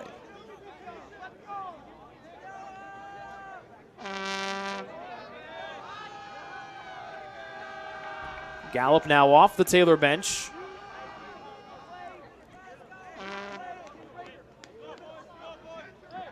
Now in for Taylor, number 25, Noah Rodman. And Gallup has been given a red card, it looks like. Taylor having to play a man down here with only 9 men on the field. So We didn't see our head official pull the red card out of the back of his pocket, but with Gallup jogging to the near sideline and Taylor playing now with only 9 men on the field, it looks like Gallup has been given the red card. It's the first red card against a Taylor player this season. Davis passing it in. Kasperick to the end line, looking to center it, trying to get away from Rodman. Good defense there by the Trojan redhead. Down the near side of the field is Orecchio. His cross blocked by McBride. Back up top to Davis, centering ball. Rodman heads it down, still loose. Kasperick, he'll miss the far side corner as that ball continued to rise over the far side corner.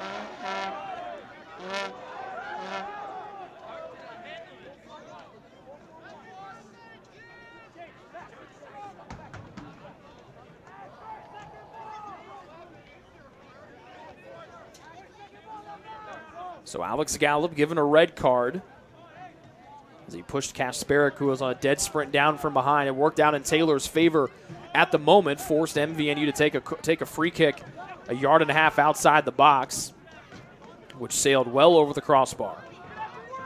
But Taylor now having to play a man down for the final 31, almost 32 full minutes here of our second half. 2-2 our score still, no scoring. This is the 35:04 mark of half number one. That was from Tim Kasperick on his 7th tally of the year. Orecchio forward, healed away by Maloney. Davis to Kasperick. Sprinting down the end line, centering ball. Salako slides it away from trouble. And out to James McBride on the near side of the field.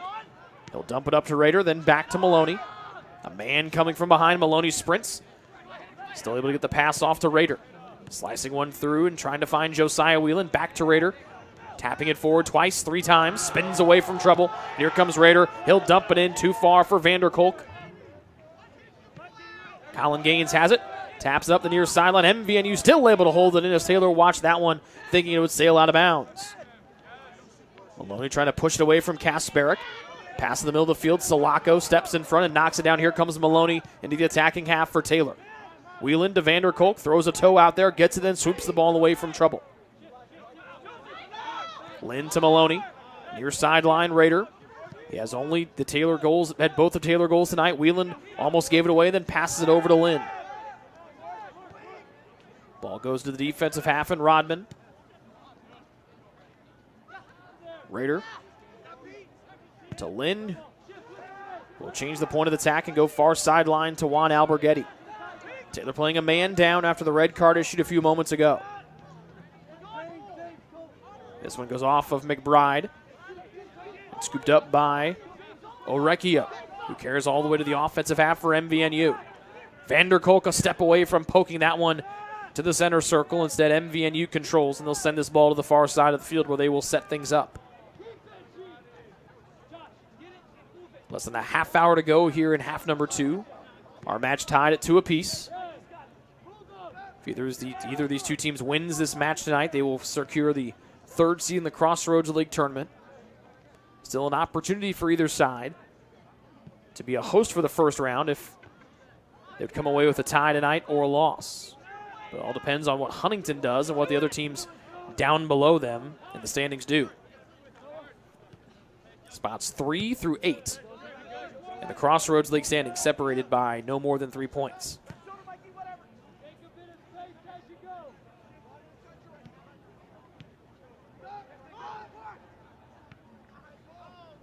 Andrew Johnson continues to jog along the near side of the field after having to check out due to an injury.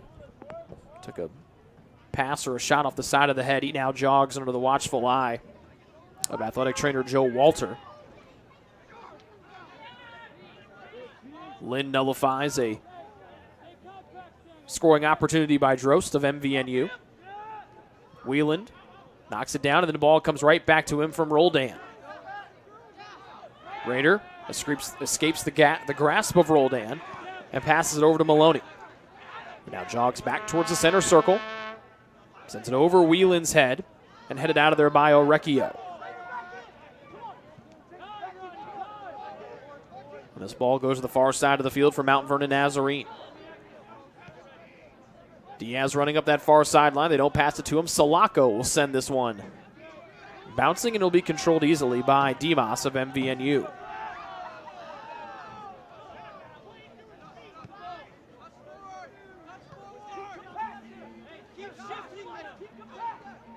Orecchio near midfield. Calmly gives off to Rivas.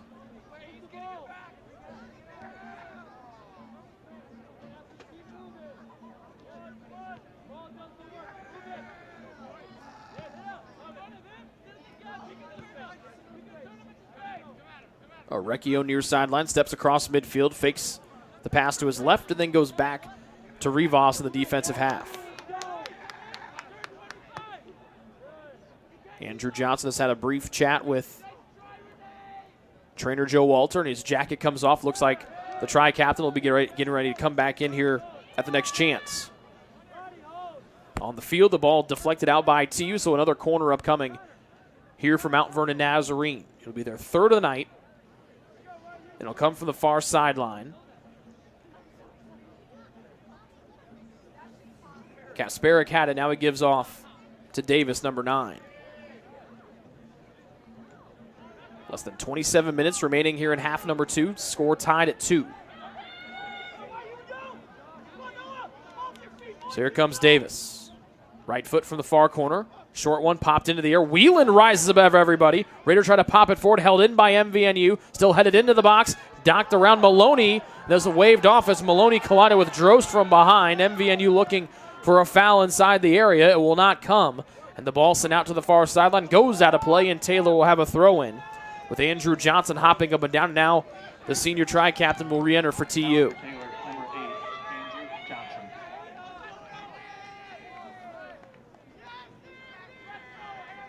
So Johnson comes in. He will replace Juan Alberghetti, the midfielder.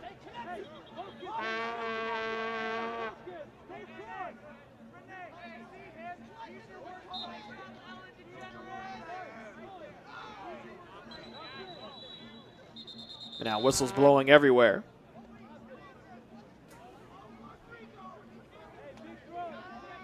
They'll stop the clock with 25:45. And some extracurriculars going on across from us.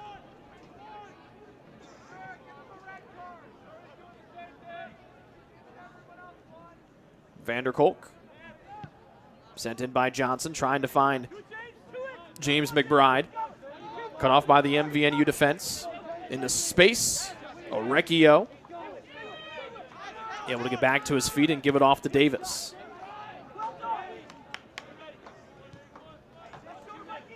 Taylor still playing a man down here after the red card a few moments ago, or a handful of minutes ago, I should say. As we approach 25 minutes remaining in regulation time.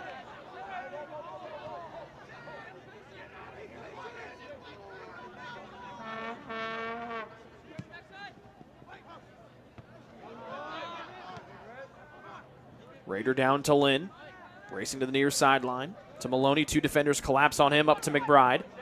Pops around Orecchio, now McBride off to the races. Up to Whelan. Couldn't get it back to McBride, now he stops. And then the Raider now to McBride on the near sideline. Big first touch on a heavy ball. McBride loses his footing, gives it off to Maloney, who gives it back to McBride. A little touchdown to Raider. And now Jeremiah accelerating to the middle. Off the side of his boot. Now to Lynn with 24.5 minutes remaining in regulation. McBride hard off of his chest. Orecchio will work it forward. Kasperic trying to press it on. Touched away by Lynn. Pressing it down. And this one will be sent away by Rivas. Off the foot of his teammate. That's Davis. And now Raider will touch it down to Lynn. To the near sideline it goes to McBride. Will flip. Knocked down by Raider. Some space to work. He'll dance away from trouble in Orecchio. Vanderkolk back across midfield and Sulaco. Less than 24 minutes and counting here in regulation. Match tied at 2. Either a win by Taylor or a win by Mount Vernon Nazarene would lock up the 3rd seed of the Crossroads League tournament. As we mentioned before, still a chance with a tie or a loss to still host. Whelan inside the box. Rivas behind him. Waved off. Now Raider trying to hold it in. Taylor not happy with the call. Students across from us voicing their displeasure. Whelan a little bit off balance. And play continues. Taylor students still not happy across from us, still voicing their displeasure.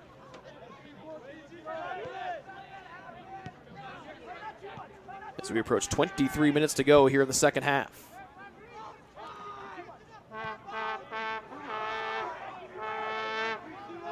12 shots for Mount Vernon Nazarene, 8 for TU. Each team with 4 shots on goal so far tonight.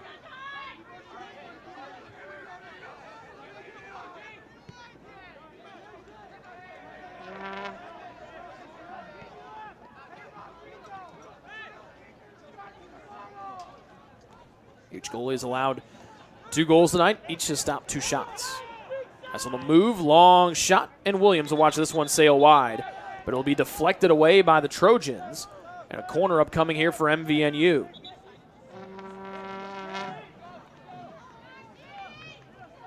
Coming in is Dan Bonsignor, excuse me. Did not see who got the shot off for the Cougars. It looks like Davis will be the one to take the corner from the far side of the field. This will be to the right of Luke Williams, and the goal to our right. An in-swinger with the right foot over everybody's head, still not cleared out of the box before Rodman will drive this one into the night sky. Nicely done by the big fellow Rodman to get that one out of the penalty area. Less than 22 minutes remaining in the second half. Owen Hardy waiting patiently down below us to re-enter for the Trojans.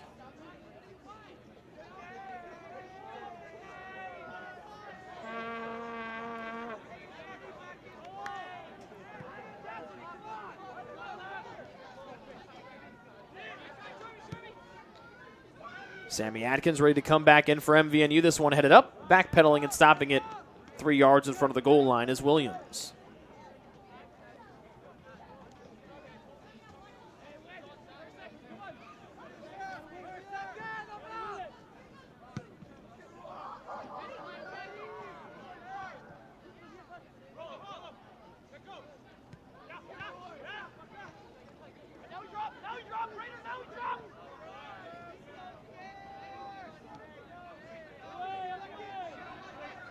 Taylor forcing Mount Vernon Nazarene just to pass in the defensive half as we dip below 21 minutes remaining in the second half. Match still even at 2.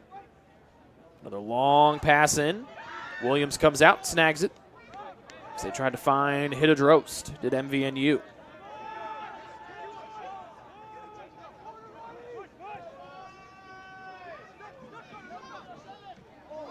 Lynn, a pretty pirouette just outside the circle.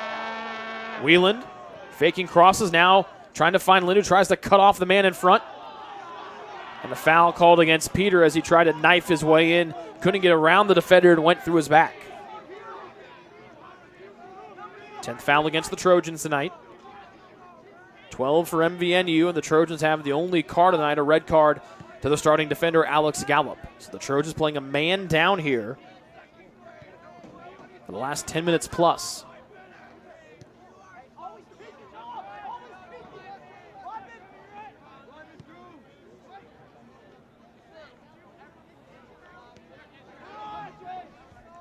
Sawako down to McBride. Up to Wieland. Nobody really pressuring Josiah. He's got some room to operate. He'll let McBride chase after to the end line. Left-footed centering ball. And they call McBride for the offside.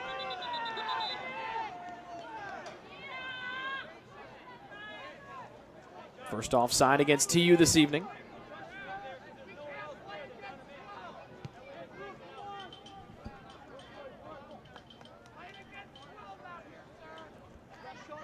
As you get closer to 19 minutes remaining here in the second half.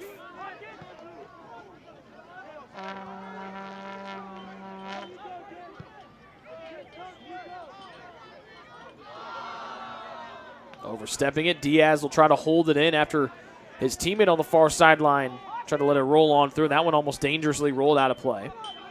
Instead, MVNU able to regroup and played in the defensive half here with Rivas, the senior from El Salvador. He'll send it in deep. Rodman cuts it off. Twice with that right foot.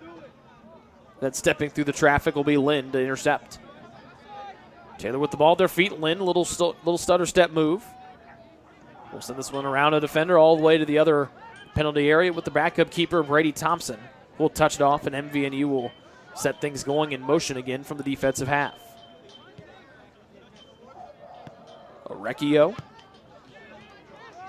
Crossfield. It's now Mount Vernon Nazarene wants to make the point of the attack the far side of the field with the sideline to their left. Drost, back to Rivas. And then Orecchio. No one around him. They'll press it forward. Kasperek let it play on through. Nobody there in blue, and so Rodman clears it away.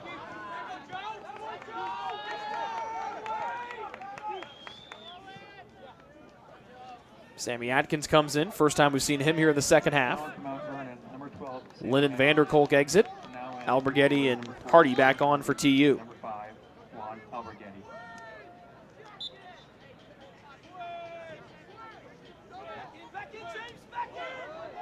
Diaz gets behind Rodman. Salako comes in and pounces. Then Charbel will deflect it across the end line. Fourth corner of the night upcoming here for MVNU with about 17 minutes remaining in regulation. Match dead even at 2 apiece. With Diaz ready to take this one from the near side corner. It'll come into the left of Luke Williams, the Taylor keeper. Roldan comes to play close. Diaz will play it deep. A left-footed in-swinger to the back post. Sails over everyone's heads. It goes across the end line. And they'll say it was touched by the Taylor keeper, Luke Williams. So now we go to the far side of the field and a corner for MVNU.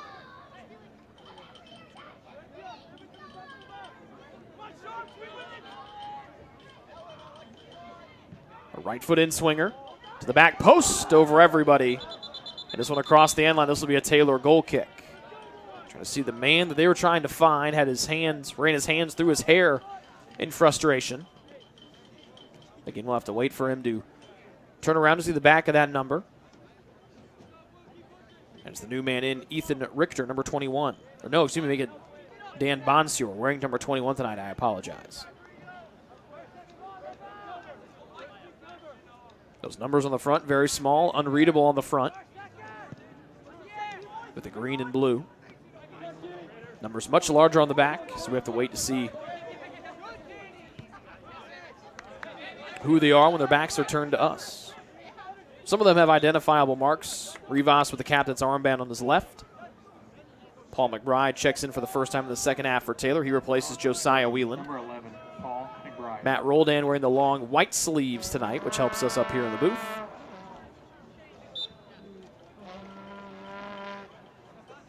And Connor Davis, gloves on his hands and no sleeves. Rivas almost turning it over. Dangerously was Demas in the penalty area. Thompson, the keeper, clears it away before things could escalate for MVNU defensively.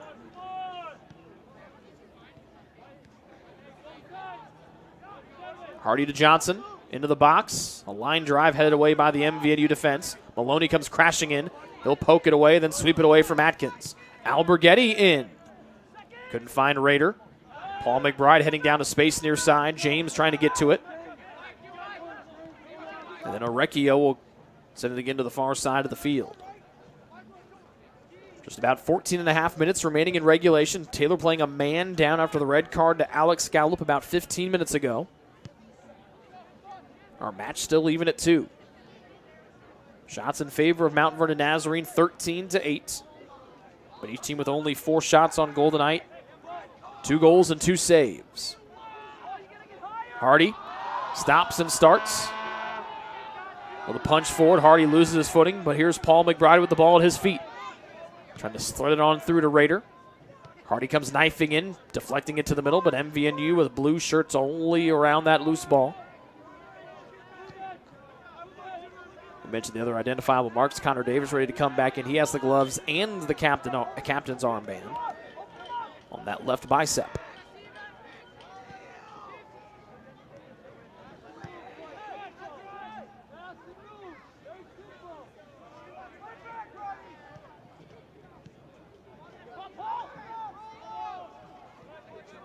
Roldan will play this one back across midfield. Rivas will move it forward. A one-touch on the Drost. Pops away from Alberghetti and James McBride. Fakes the pass to his right. Drost still with it. Rodman deflects it away, still loose. Paul McBride comes back to get it for TU. Paul to Rader, spins away from pressure. Near sideline to Maloney. Still in the defensive half for the Trojans. Now Rader trying to carry it across. Up to Paul McBride, cut off by Roldan. And with less than 13 minutes remaining here in half number 2, MVNU will again set things up from the defensive half. Drost into space, allows an easy jog for Orecchio to get onto it. Back to Roldan at midfield.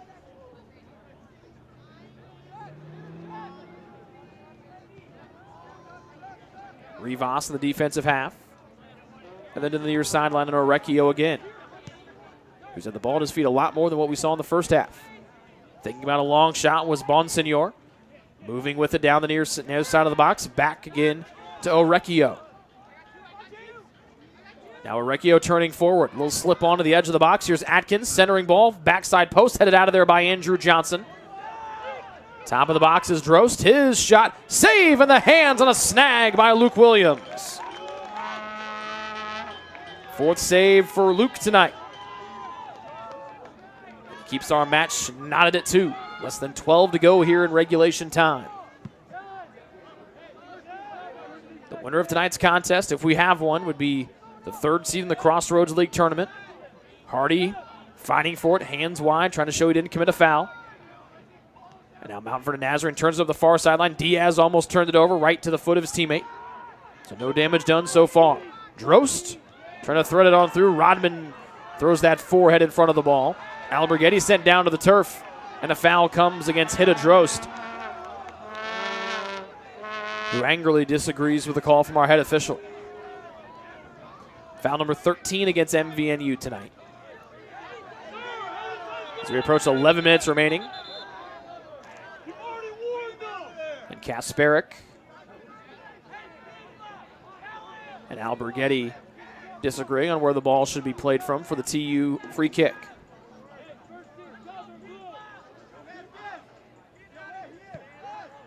Salaka will curl it to the near side. Maloney comes in and kills it down. Long pass forward. Couldn't get it to Rader cleanly as MVNU tries to clear.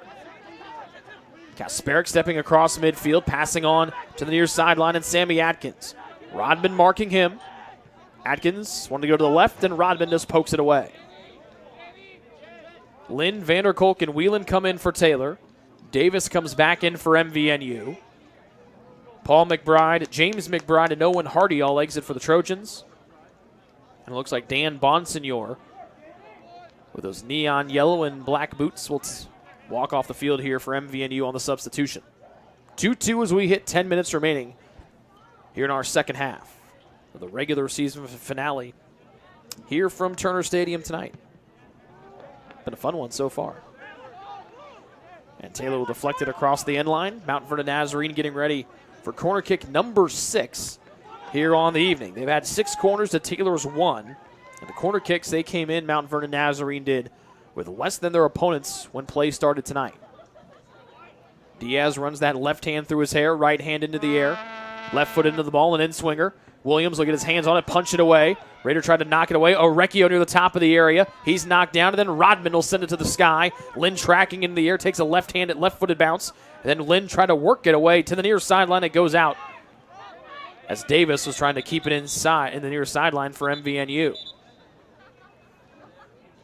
And 2 players slow to get back up. Andrew Johnson, the one for Taylor, he looks to be fine now, but it's Samuel Demas, the one who was slow to get back to his feet.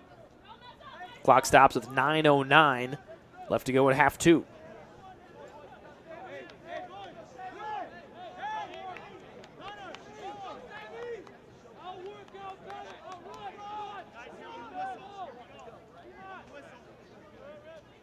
(2-2), 9:09, 9:07 remaining here in our second half. Lynn with 2 men behind him, pushing it forward. Steps in and takes the right away from Atkins on the near sideline. Raider jostling with Roldan, who gets the ball away just before Whelan could try to make life difficult for him. Roldan, big left foot to the near side, trying to connect with Atkins. Takes a couple bounces and Atkins has it. Maloney marking him. He finds the trailer and Orecchio near sideline. Lynn marking in for Taylor. Orecchio moving to his right. Big first touch. Maloney takes it away and will send it up near midfield with Rivas, who will send it away from the chasing Wieland. Raider chesting it down. Maneuvering to his left. Lays it on back to Maloney. Left foots it up, and it's intercepted by Orecchio of Mount Vernon Nazarene.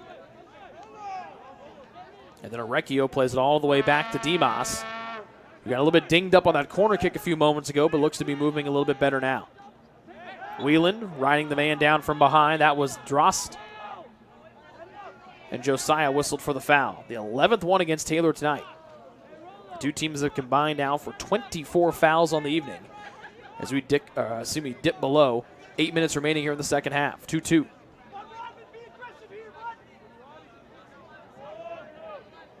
Roldan right in the middle of the field, directing traffic with that right hand, and then plays it calmly to an open teammate on the left sideline. This one sent into the box.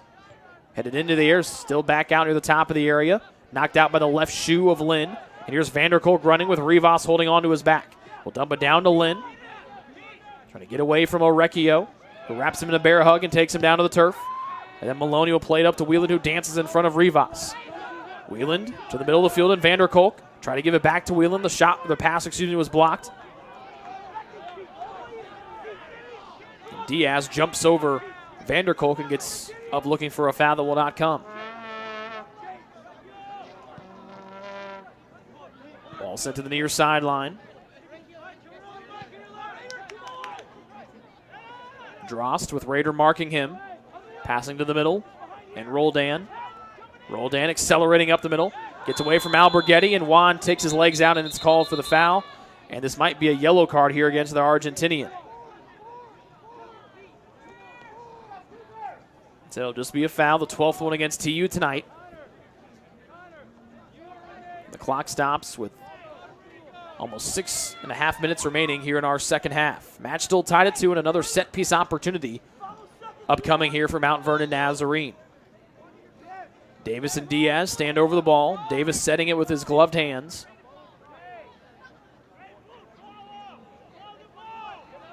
Diaz looks to the near sideline trying to get instruction from the coaching staff, and he'll relay that message now on to Davis as he walks over the ball and wipes the sweat from the brow with the bottom of his jersey. This will be about 28 yards away from the goal. Diaz lining up like he's going to take it with his left foot. Four-man wall in front for TU. Davis will take it. It's blocked by the wall of TU. Alberghetti tried to poke it free. Still finds Orecchio on the right side of the penalty area with Sulaco marking him. Orecchio, now Alberghetti will come to double team, trying to pirouette away from trouble, still dancing with it to the near sideline, down to the corner. Orecchio still keeps in trying to slide it away from Sulaco, taken away by Alberghetti. And this one across the end line, and this one will be a corner again here for Mount Vernon Nazarene, their 7th of the match so far. So we close in on 6 minutes remaining in regulation. Diaz again will take this one with that big, powerful left foot. And now Davis retreats, and they might play this one short. It's one of their better goal scorers in Davis. Instead, Diaz will drive it in with the left foot all the way to the back post. Sulaco reaches into the air and heads it away. Still on the side of the area, back into the box. Williams tracking, falling down as he almost did. Then makes a save, then he falls to the ground. And then gets back to his feet to punt this one back into the sky. Which he does promptly on a bomb. Rivas back up near midfield. Roldan with it at his feet. No one around to pressure him in white. Through the center circle. Trying to find Atkins. Maloney marking him. Cross blocked across the end line. Another corner upcoming here from Mount Vernon Nazarene. It'll be their 8th one of the evening.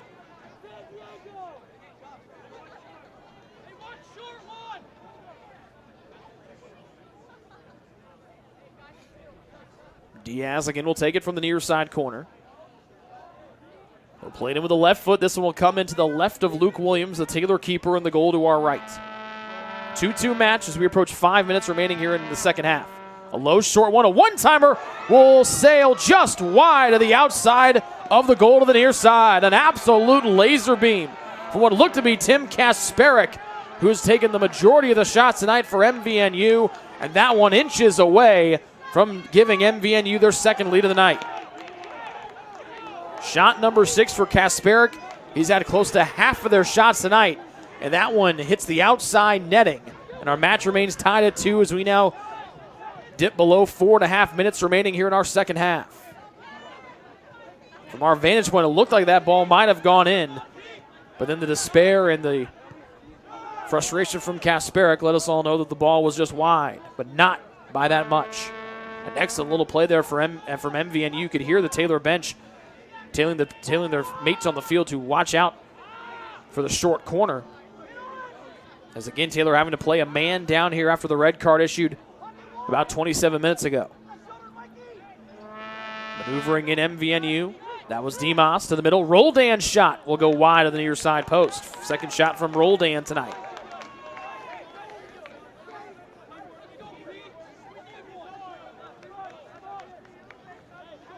"17 shots from Mount Vernon Nazarene, just 8 for the Trojans.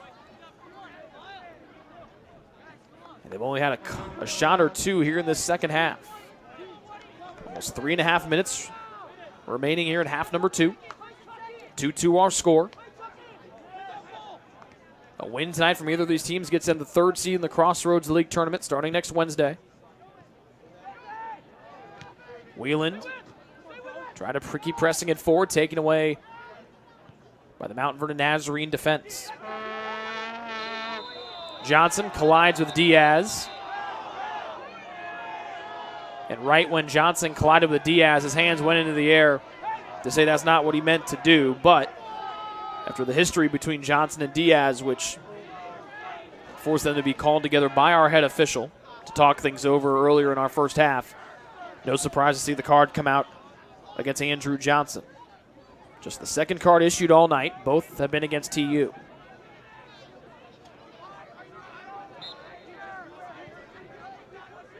Just about 3 minutes remaining here in our second half.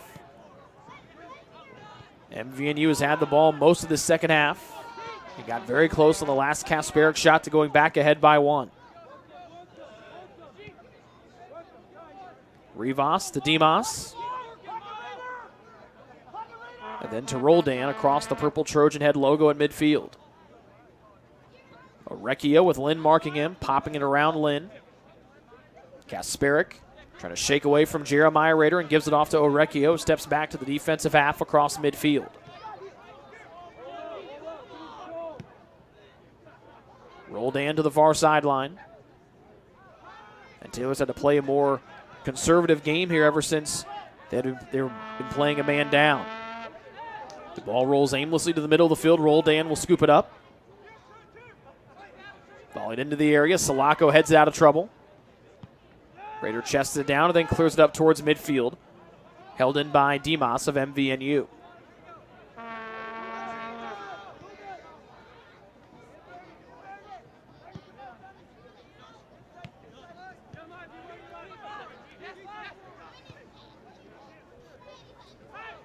Less than 2 minutes remaining here in the second half. Long pass. Orecchio holds it on the near sideline. Going to the left, gets away from Lynn. To the top. Missing the shot was Kasperick and then cleared away by Andrew Johnson. Taylor still not out of the woods yet. As Drost holding it in. Diaz lets it roll all the way to the far side of the box. Ball comes in to the back post. Davis is there. Sulaco heads it away. Still loose in the area. Blocked down by Sulaco.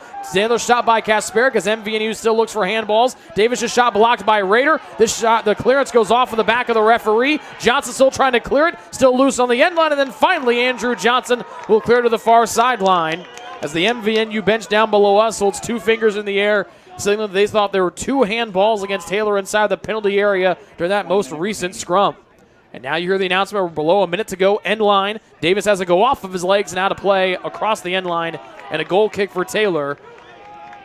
With less than 50 seconds remaining here in half number 2, match even at 2 apiece, and Taylor playing a man down.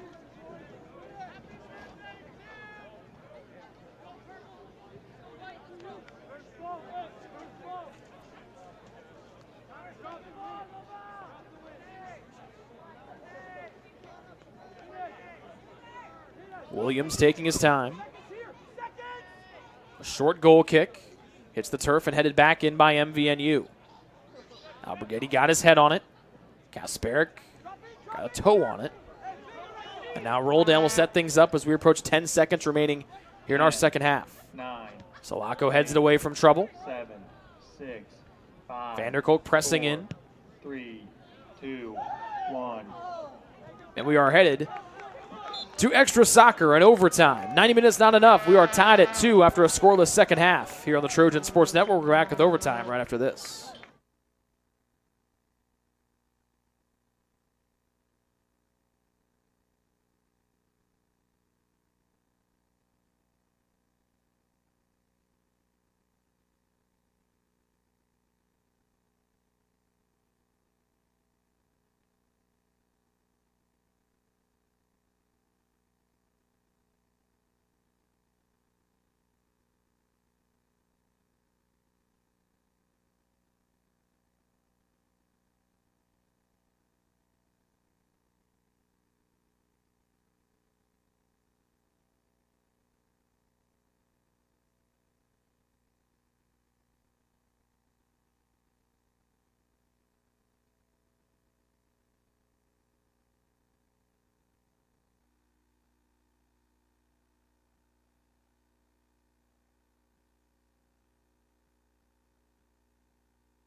So here we go, overtime set between Taylor and Mount Vernon Nazarene.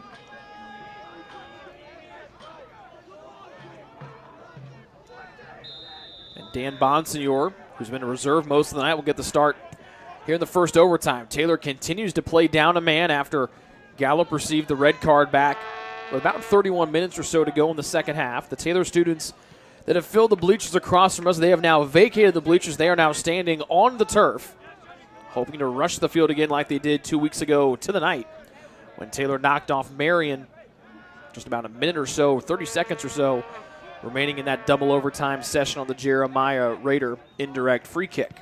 We're tied at 2. All 4 of our goals scored in the first 9 minutes and 56 seconds. And after Taylor went down a man, they definitely had to slide things in defensively. And that limited their attacking chances in the second half. Regulation stats, 19 shots for Mount Vernon Nazarene, 11 for TU. Shots on goal, just a little slight edge for Mount Vernon Nazarene, 5-4. Lynn will be tackled down to the turf. That's an easy foul call against Drost, who was perplexed and surprised by the call. 14th foul against Mount Vernon Nazarene. Taylor with 12. And Drost, the man out of the Netherlands, will get an explanation from our head official. And Salaka will take it from the near side. 1 minute and 20 seconds into this potentially first of 2 overtimes. Rivas, the 6'1" El Salvador native, heads it out of trouble. Johnson with the bouncing ball for Taylor, back to Noah Rodman, who will take the spot of Alex Gallup at that center back position for TU. Rivas up to midfield and Davis, who sprints across the purple Trojan head at midfield. Pass rolls to Barauna. Here comes Drost pressing forward. One touch back into space to where Drost vacated. So Whelan will scoop it up, and now he will charge forward. Try to slip it over Barauna, who takes it away from him. Orecchio on the right sideline, jogging in.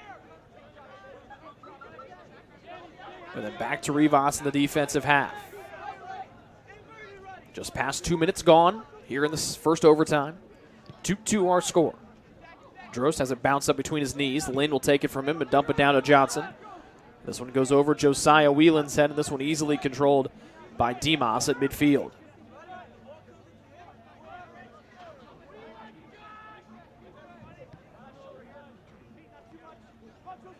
Rolled in to the attacking half for MVNU as the Cougars attack the goal to our left. This is the goal they attacked in the first half tonight. Diaz at the end line, a centering ball. Routes, that one will go just wide. As someone from Mount Vernon Nazarene got contact, and then one of the Cougars, it looks to be Drost, is slow to get back up. Clock stop with 7:06 left to go here in the first overtime.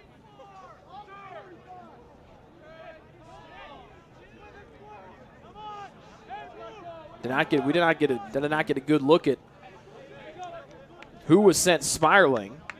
Connor Davis. Not sure if he's talking with Drost or if he's talking with the head official. But was not happy about some of these. It looked like those were the 2 MVNU players that went crashing in through the goal box. Or the penalty box, penalty area, I should say, excuse me. Davis has it taken away by Maloney. Can't scoop it up, so Roldan will pick up the loose ball for Mount Vernon Nazarene. He'll curl it to the near side of the field. Barbara Una marked by Lynn for Taylor. And then to the defensive half, the pass goes to Demas. Less than 7 minutes to go in overtime. 2-2 our score. On a chilly night here from Turner Stadium in Upland, Indiana, the Taylor University campus. James McBride trying to head it down to Rader. Taken away, I should say. And MVNU continues to set up shop here in their attacking half. A heel kick by Barbara Una. He gets it back after almost having it taken away by Andrew Johnson. Barbara Una eludes Lynn. Near side of Diaz. Gets away from Johnson. Diaz near the top of the penalty area. Back to Roldan in the middle of the field. His left-footed shot didn't get a lot on it. It's bounced around, and Whelan will scoop it up for Taylor. Big first touch. He'll skip away from trouble, and now here comes Josiah Whelan. He'll angle back to the middle. Drost comes back to help, and he pokes it away from 2 and White.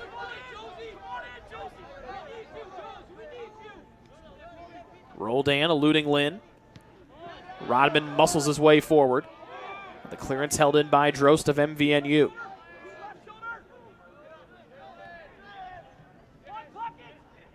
Bonsignor. Roldan tried to center it. Headed away by Alberghetti. And now this is James McBride carrying forward. Eludes one tackle, will move to the middle. Passing forward to Peter Lynn, a little touchback to Josiah Wheeland.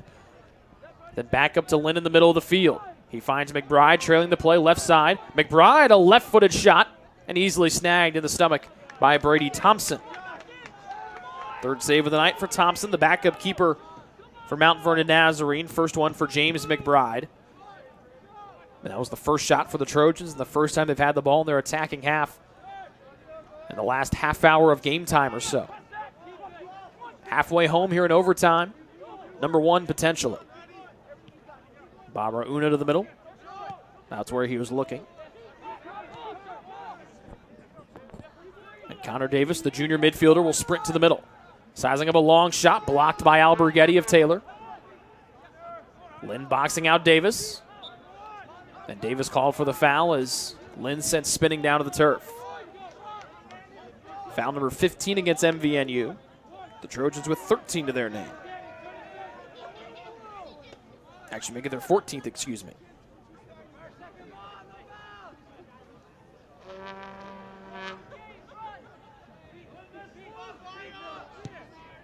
Salako right foots it forward. Whelan trying to track it. Leaps into the air, goes off of his back, and Josiah called for the foul. That is the 14th against TU. Each team with 14 fouls to their name tonight.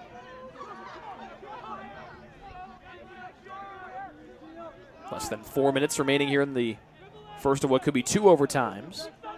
Tied at 2. Rodman puts that right foot out there, knocks it up to Rader. Will punch it down. Diaz gets it. Rodman takes him down. Rodman not happy with it, puts those hands outstretched to either side. There's foul number 15 against Taylor tonight, and another set-piece opportunity close to the penalty area here for Mount Vernon Nazarene. Cole Gilliam and Clay Vanderkolk ready to come in for Taylor. Roldan and Rivas. The two defenders talk things over, and it looks like it'll be Roldan to take this one. He'll be on the right side of the field.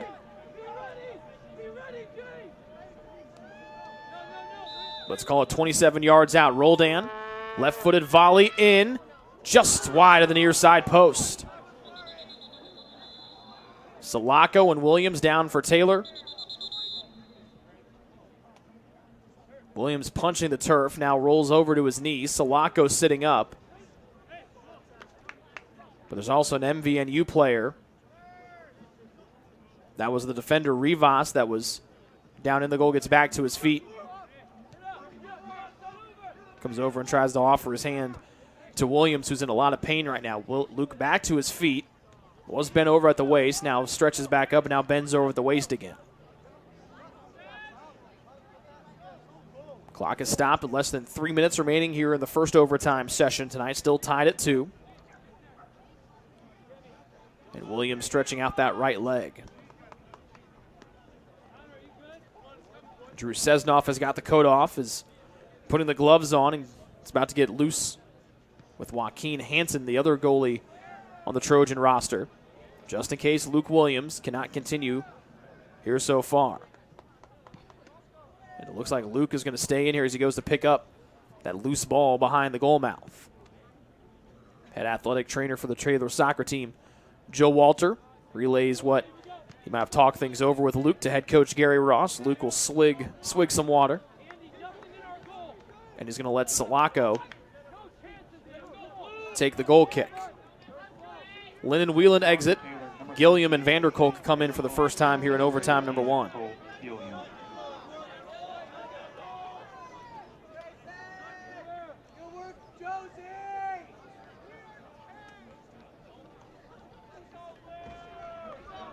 And actually, it'll be Williams to take the goal kick here.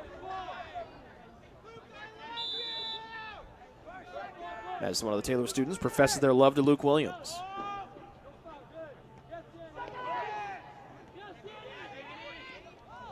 Salako runs right through the smaller Drost. He'll send it in deep. Thompson, the keeper for MVNU, lets this one bounce into the penalty area, snags it and rolls it out. It's one of the captains, Rivas. Roldan, who's orchestrated a lot of things tonight for MVNU, will carry it forward. Roldan back within the defensive half, a 1 touchdown. And an off-target pass, Rivas has to run about 5 yards back to go get it. Dimas on the near sideline. As Gilliam marks him as we approach 2 minutes remaining here in the second half. Match still tied at 2. If either of these two teams wins tonight, they'll be the 3rd seed in the Crossroads League tournament. A loss would make hosting the first round a little bit tougher for both sides. Bonsignor spinning away, taken away by McBride. He's got wheels for days and has got Gilliam in front. McBride trying to get away from Bonsignor, who comes from behind. He'll slip one to the far side, and here's Gilliam. Rivas marking him. Gilliam trying to get a run to the end line. He'll hit the brakes, trying to come back across Rivas, who takes it away from the Trojan midfielder. Still loose in the penalty area to our right, as Vanderkolk is down there, guard at marking Barauna. Diaz back to help things out defensively for MVNU. And now Drost will run forward. Or Drost, excuse me. Almost less than 90 seconds to go in overtime, number 1, still even at 2. And ever since Taylor went down a man early on there in that second half, they have had to play a lot more conservative, and they played a lot of defense here tonight. 1 touch back, sent away by Alberghetti, still loose. Out to the near side, and Diaz. He'll sweep it on forward to the right side, and Barauna. This one in there, Lynn will clear it away, but it'll go across the end line with less than a minute to go here in overtime, number 1. 9th corner coming tonight here from Mount Vernon Nazarene. And it'll be Connor Davis to take it from the near side corner. He'll get it off with less than 40 seconds remaining here in overtime. Number 1. Right foot into it. An in-swinger. Headed into the air. Raider tracking it to the near side. Hits the turf. Roldan heads it in. Here's Vanderkolk sprinting for it. He'll chest it down along the near sideline. Vanderkolk almost forced out of bounds by Roldan, who slips and is able to get the ball in the middle of the field. Gilliam comes in, and he'll try to make Barauna play it, and he does. Less than 20 seconds remaining here in overtime. Number 1 still tied at 2. Drost dribbling forward, measuring. Big right foot to the weak side post. Johnson watches this one sail out of bounds. And that should be the last play of our first overtime. So 100 minutes, not enough to decide this one. We head to the final 10-minute overtime session, still knotted at 2 between Taylor and Mount Vernon Nazarene here on the Trojan Sports Network.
Final 10 minutes here from Turner Stadium in Upland, Indiana. Still knotted at 2 between Taylor and Mount Vernon Nazarene. Taylor will attack the goal to our left. And we are underway in overtime number 2. Ball to the near side off the opening kickoff. And it goes out. Again, Taylor playing a man down here after Gallup got the red card back about 15 minutes or so into that second half. Taylor had a couple of opportunities in that first overtime to try to attack things. They have a much more different mindset here in the second overtime than what they did in overtime 1. Wheeland trying to get away from the bigger defender, Rivas, who cuts him off.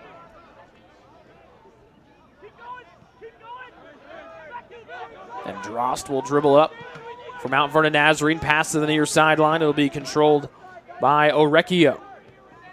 To Connor Davis, who steps away from 2 defenders.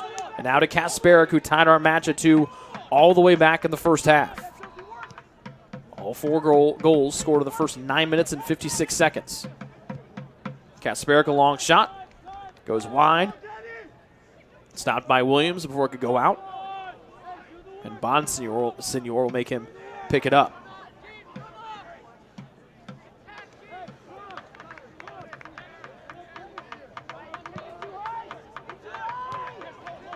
.24 shots for Mount Vernon Nazarene tonight. Taylor with 9.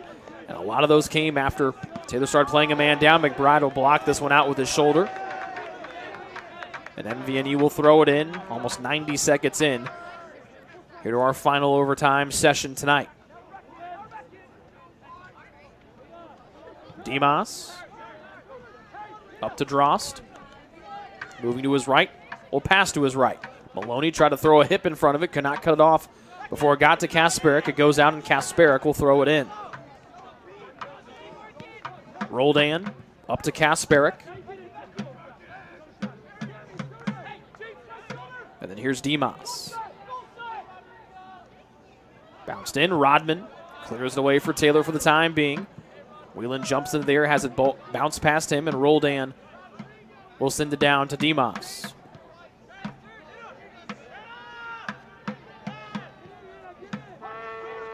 MVNU in the attacking half. They shoot on the goal to our right. Diaz sprinting away. Pirouettes beautifully away, but he couldn't get away from Johnson. Lynn spins as well. Couldn't get the clearance. Here's Davis in the middle. Maneuvering to his left. Gets away from the tackle attempt from Raider. Davis still with it. Left side of the box. Too far for Diaz. And it goes out across the end line. And Williams will have the goal kick here for the Trojans. Clay Vanderkolk comes in quickly here in the second overtime. Number 13, Clay. He'll replace James McBride.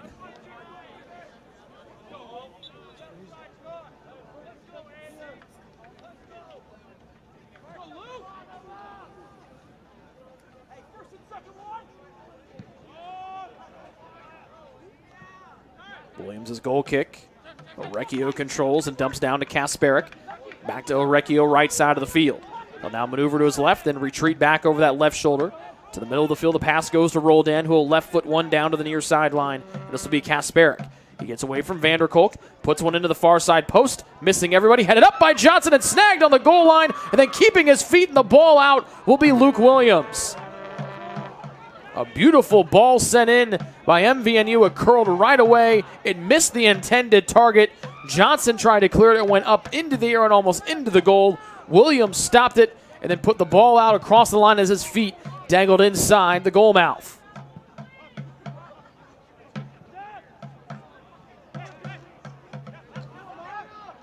Davis trying to get it away. Now to Rivas as we approach halfway home in overtime number 2. If either of these two teams would like to be the third seed in the Crossroads League tournament, they're going to need a tie from Huntington tonight if either team is able to come away with a win here this evening. Lynn back to Alberghetti in the defensive half, measuring things on the ground near midfield to Raider. Fakes to his right, goes to his left. Trying to run away from Davis. We'll punch it back to the far side of the field and Andrew Johnson. Right foot in, Wheelan inside position. Rivas on his back. Taylor looking for a foul, and their fans that will not come. Roldan carrying up the middle of the field. Ball rolls across the center circle into the attacking half for Mount Vernon Nazarene. Drost as it bounce off of his feet. He'll play this one to the far sideline for a teammate with a number that we cannot read. Divas from long range. In, headed out to the near side of the box. Near sideline, it goes off the feet of Vanderkolk on a pass from Kasparek. Sammy Atkins back in for MVNU. He replaces Bonsignor. For Mount Vernon, number 12, Sammy Atkins. Less than 5 minutes to go in overtime number 2. We're tied at 2 apiece. Now in for Taylor, number 18, Cole Gilliam. And Cole Gilliam comes in for Taylor. He replaces Peter Lynn. Recchio to throw it in from the near sideline. To the end line to the newcomer Atkins. The ball goes out on the end line, and this will be a corner for Mount Vernon Nazarene. Their 10th corner of the night. Taylor with just 1 corner. Mount Vernon Nazarene came in having just 49 corner kicks on the year. Their opponents had 61 coming in. Almost 4 minutes remaining in the second overtime. Diaz will take it from the near side corner. He should be playing it in with the left foot like he has the entire night. It'll come in to the left of Luke Williams, the Taylor keeper, and the goal to our right. Left foot from Diaz, an in-swinger to the back post. Headed down, and that one wide to the far side.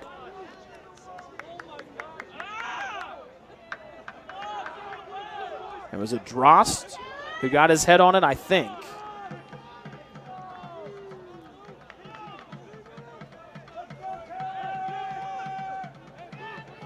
Yep, it was 10 in blue. Remember, we have to wait for the Mount Vernon Nazarene players to turn around. Those numbers so small and unreadable on the front, but nice and big and easily legible on the back. So it was Drost who missed. And Taylor trying to press it forward. Vanderkolk takes it away. He ties up Kasparek. And then Rader sent down to the turf, and a foul against Kasparek. With less than 3 minutes remaining here in overtime number 2. Foul number 15 against MVNU. That matches the total for the Trojans as our head official picks up Rader on the near side turf. It looked like there might have been a foul against Taylor, then Kasparek came in and took the legs out underneath Jeremiah Rader. Rader backs up, near sideline. He's got his head coach Gary Ross right to his left. Rader, a right foot, trying to curl to the near side. Thompson reads it perfectly. He makes another stop here for MVNU with less than 2.5 minutes remaining in the second overtime. Kasparek will get it away before Vanderkolk could pounce on him. Quick passing here by MVNU's got it up near midfield. Now here's Kasparek angling to the middle. He had the game-tying goal in the first half. His pass by Rodman couldn't get cleared away. To the end line, Atkins looking to cross. Rodman will poke it out, and it goes off of Atkins of MVNU. And a goal kick upcoming here for the Trojans. With less than 2 minutes, or just about 2 minutes remaining here in our second half.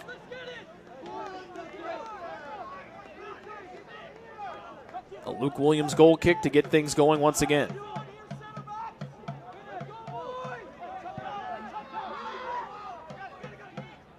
This one bounces over a couple players' heads, right to Cole Gilliam of TU. Up the near sideline, Gilliam with pressure from behind, taken away by Roldan, and then Rivas will press it forward for MVNU. Kasparek near side all the way up to Atkins. Rodman will cut him off, and they'll play it out to the near sideline and out of play. With less than 90 seconds remaining here in overtime number 2. Taylor playing a man down here like they have for most of our time since halftime. A couple headers around. Taylor trying to get out of the box. They do. Recchio holding it in. Kasparek back into the box. Rodman out of there with the left foot. Headed on. Gilliam thrown down. Taylor looks for a foul that won't come, as Gilliam tried to swim away from Roldan and then lost his footing. MVNU plays it in. Williams calls off Salako and picks it up with 45 seconds left to go here in the extra session.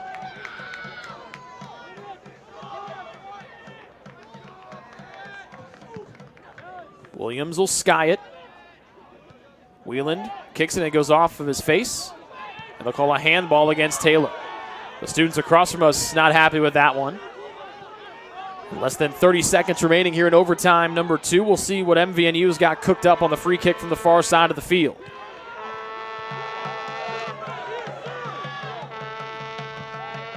This one played into the box. 10, 9, Headed on to the end line, and that will go out. It'll be a goal kick for TU. 4, Head coach Zach Gansberg 2, on the field, not happy with something there before the end of that free kick. Under 10 minutes in the books, and our match ends in the 2-2 draw. So both Mount Vernon Nazarene and Taylor will finish with 12 points in the Crossroads League regular season standings. We'll have to wait and see what happens with Huntington to figure out what seed they will be in the Crossroads League tournament. As we mentioned off the top, that concludes tonight's game as Taylor. teams in spots 3 through 9 all separated Crossroads League tournament will begin next Wednesday. by 3 points, and St. Francis, who was in dead last night, had 5. So plenty to sort out. Stay tuned to athletics.taylor.edu and crossroadsleague.com for most up-to-date information on the Crossroads League tournament. If Taylor is hosting here next Wednesday night on Halloween, we will have the coverage for you here on the Trojan Sports Network.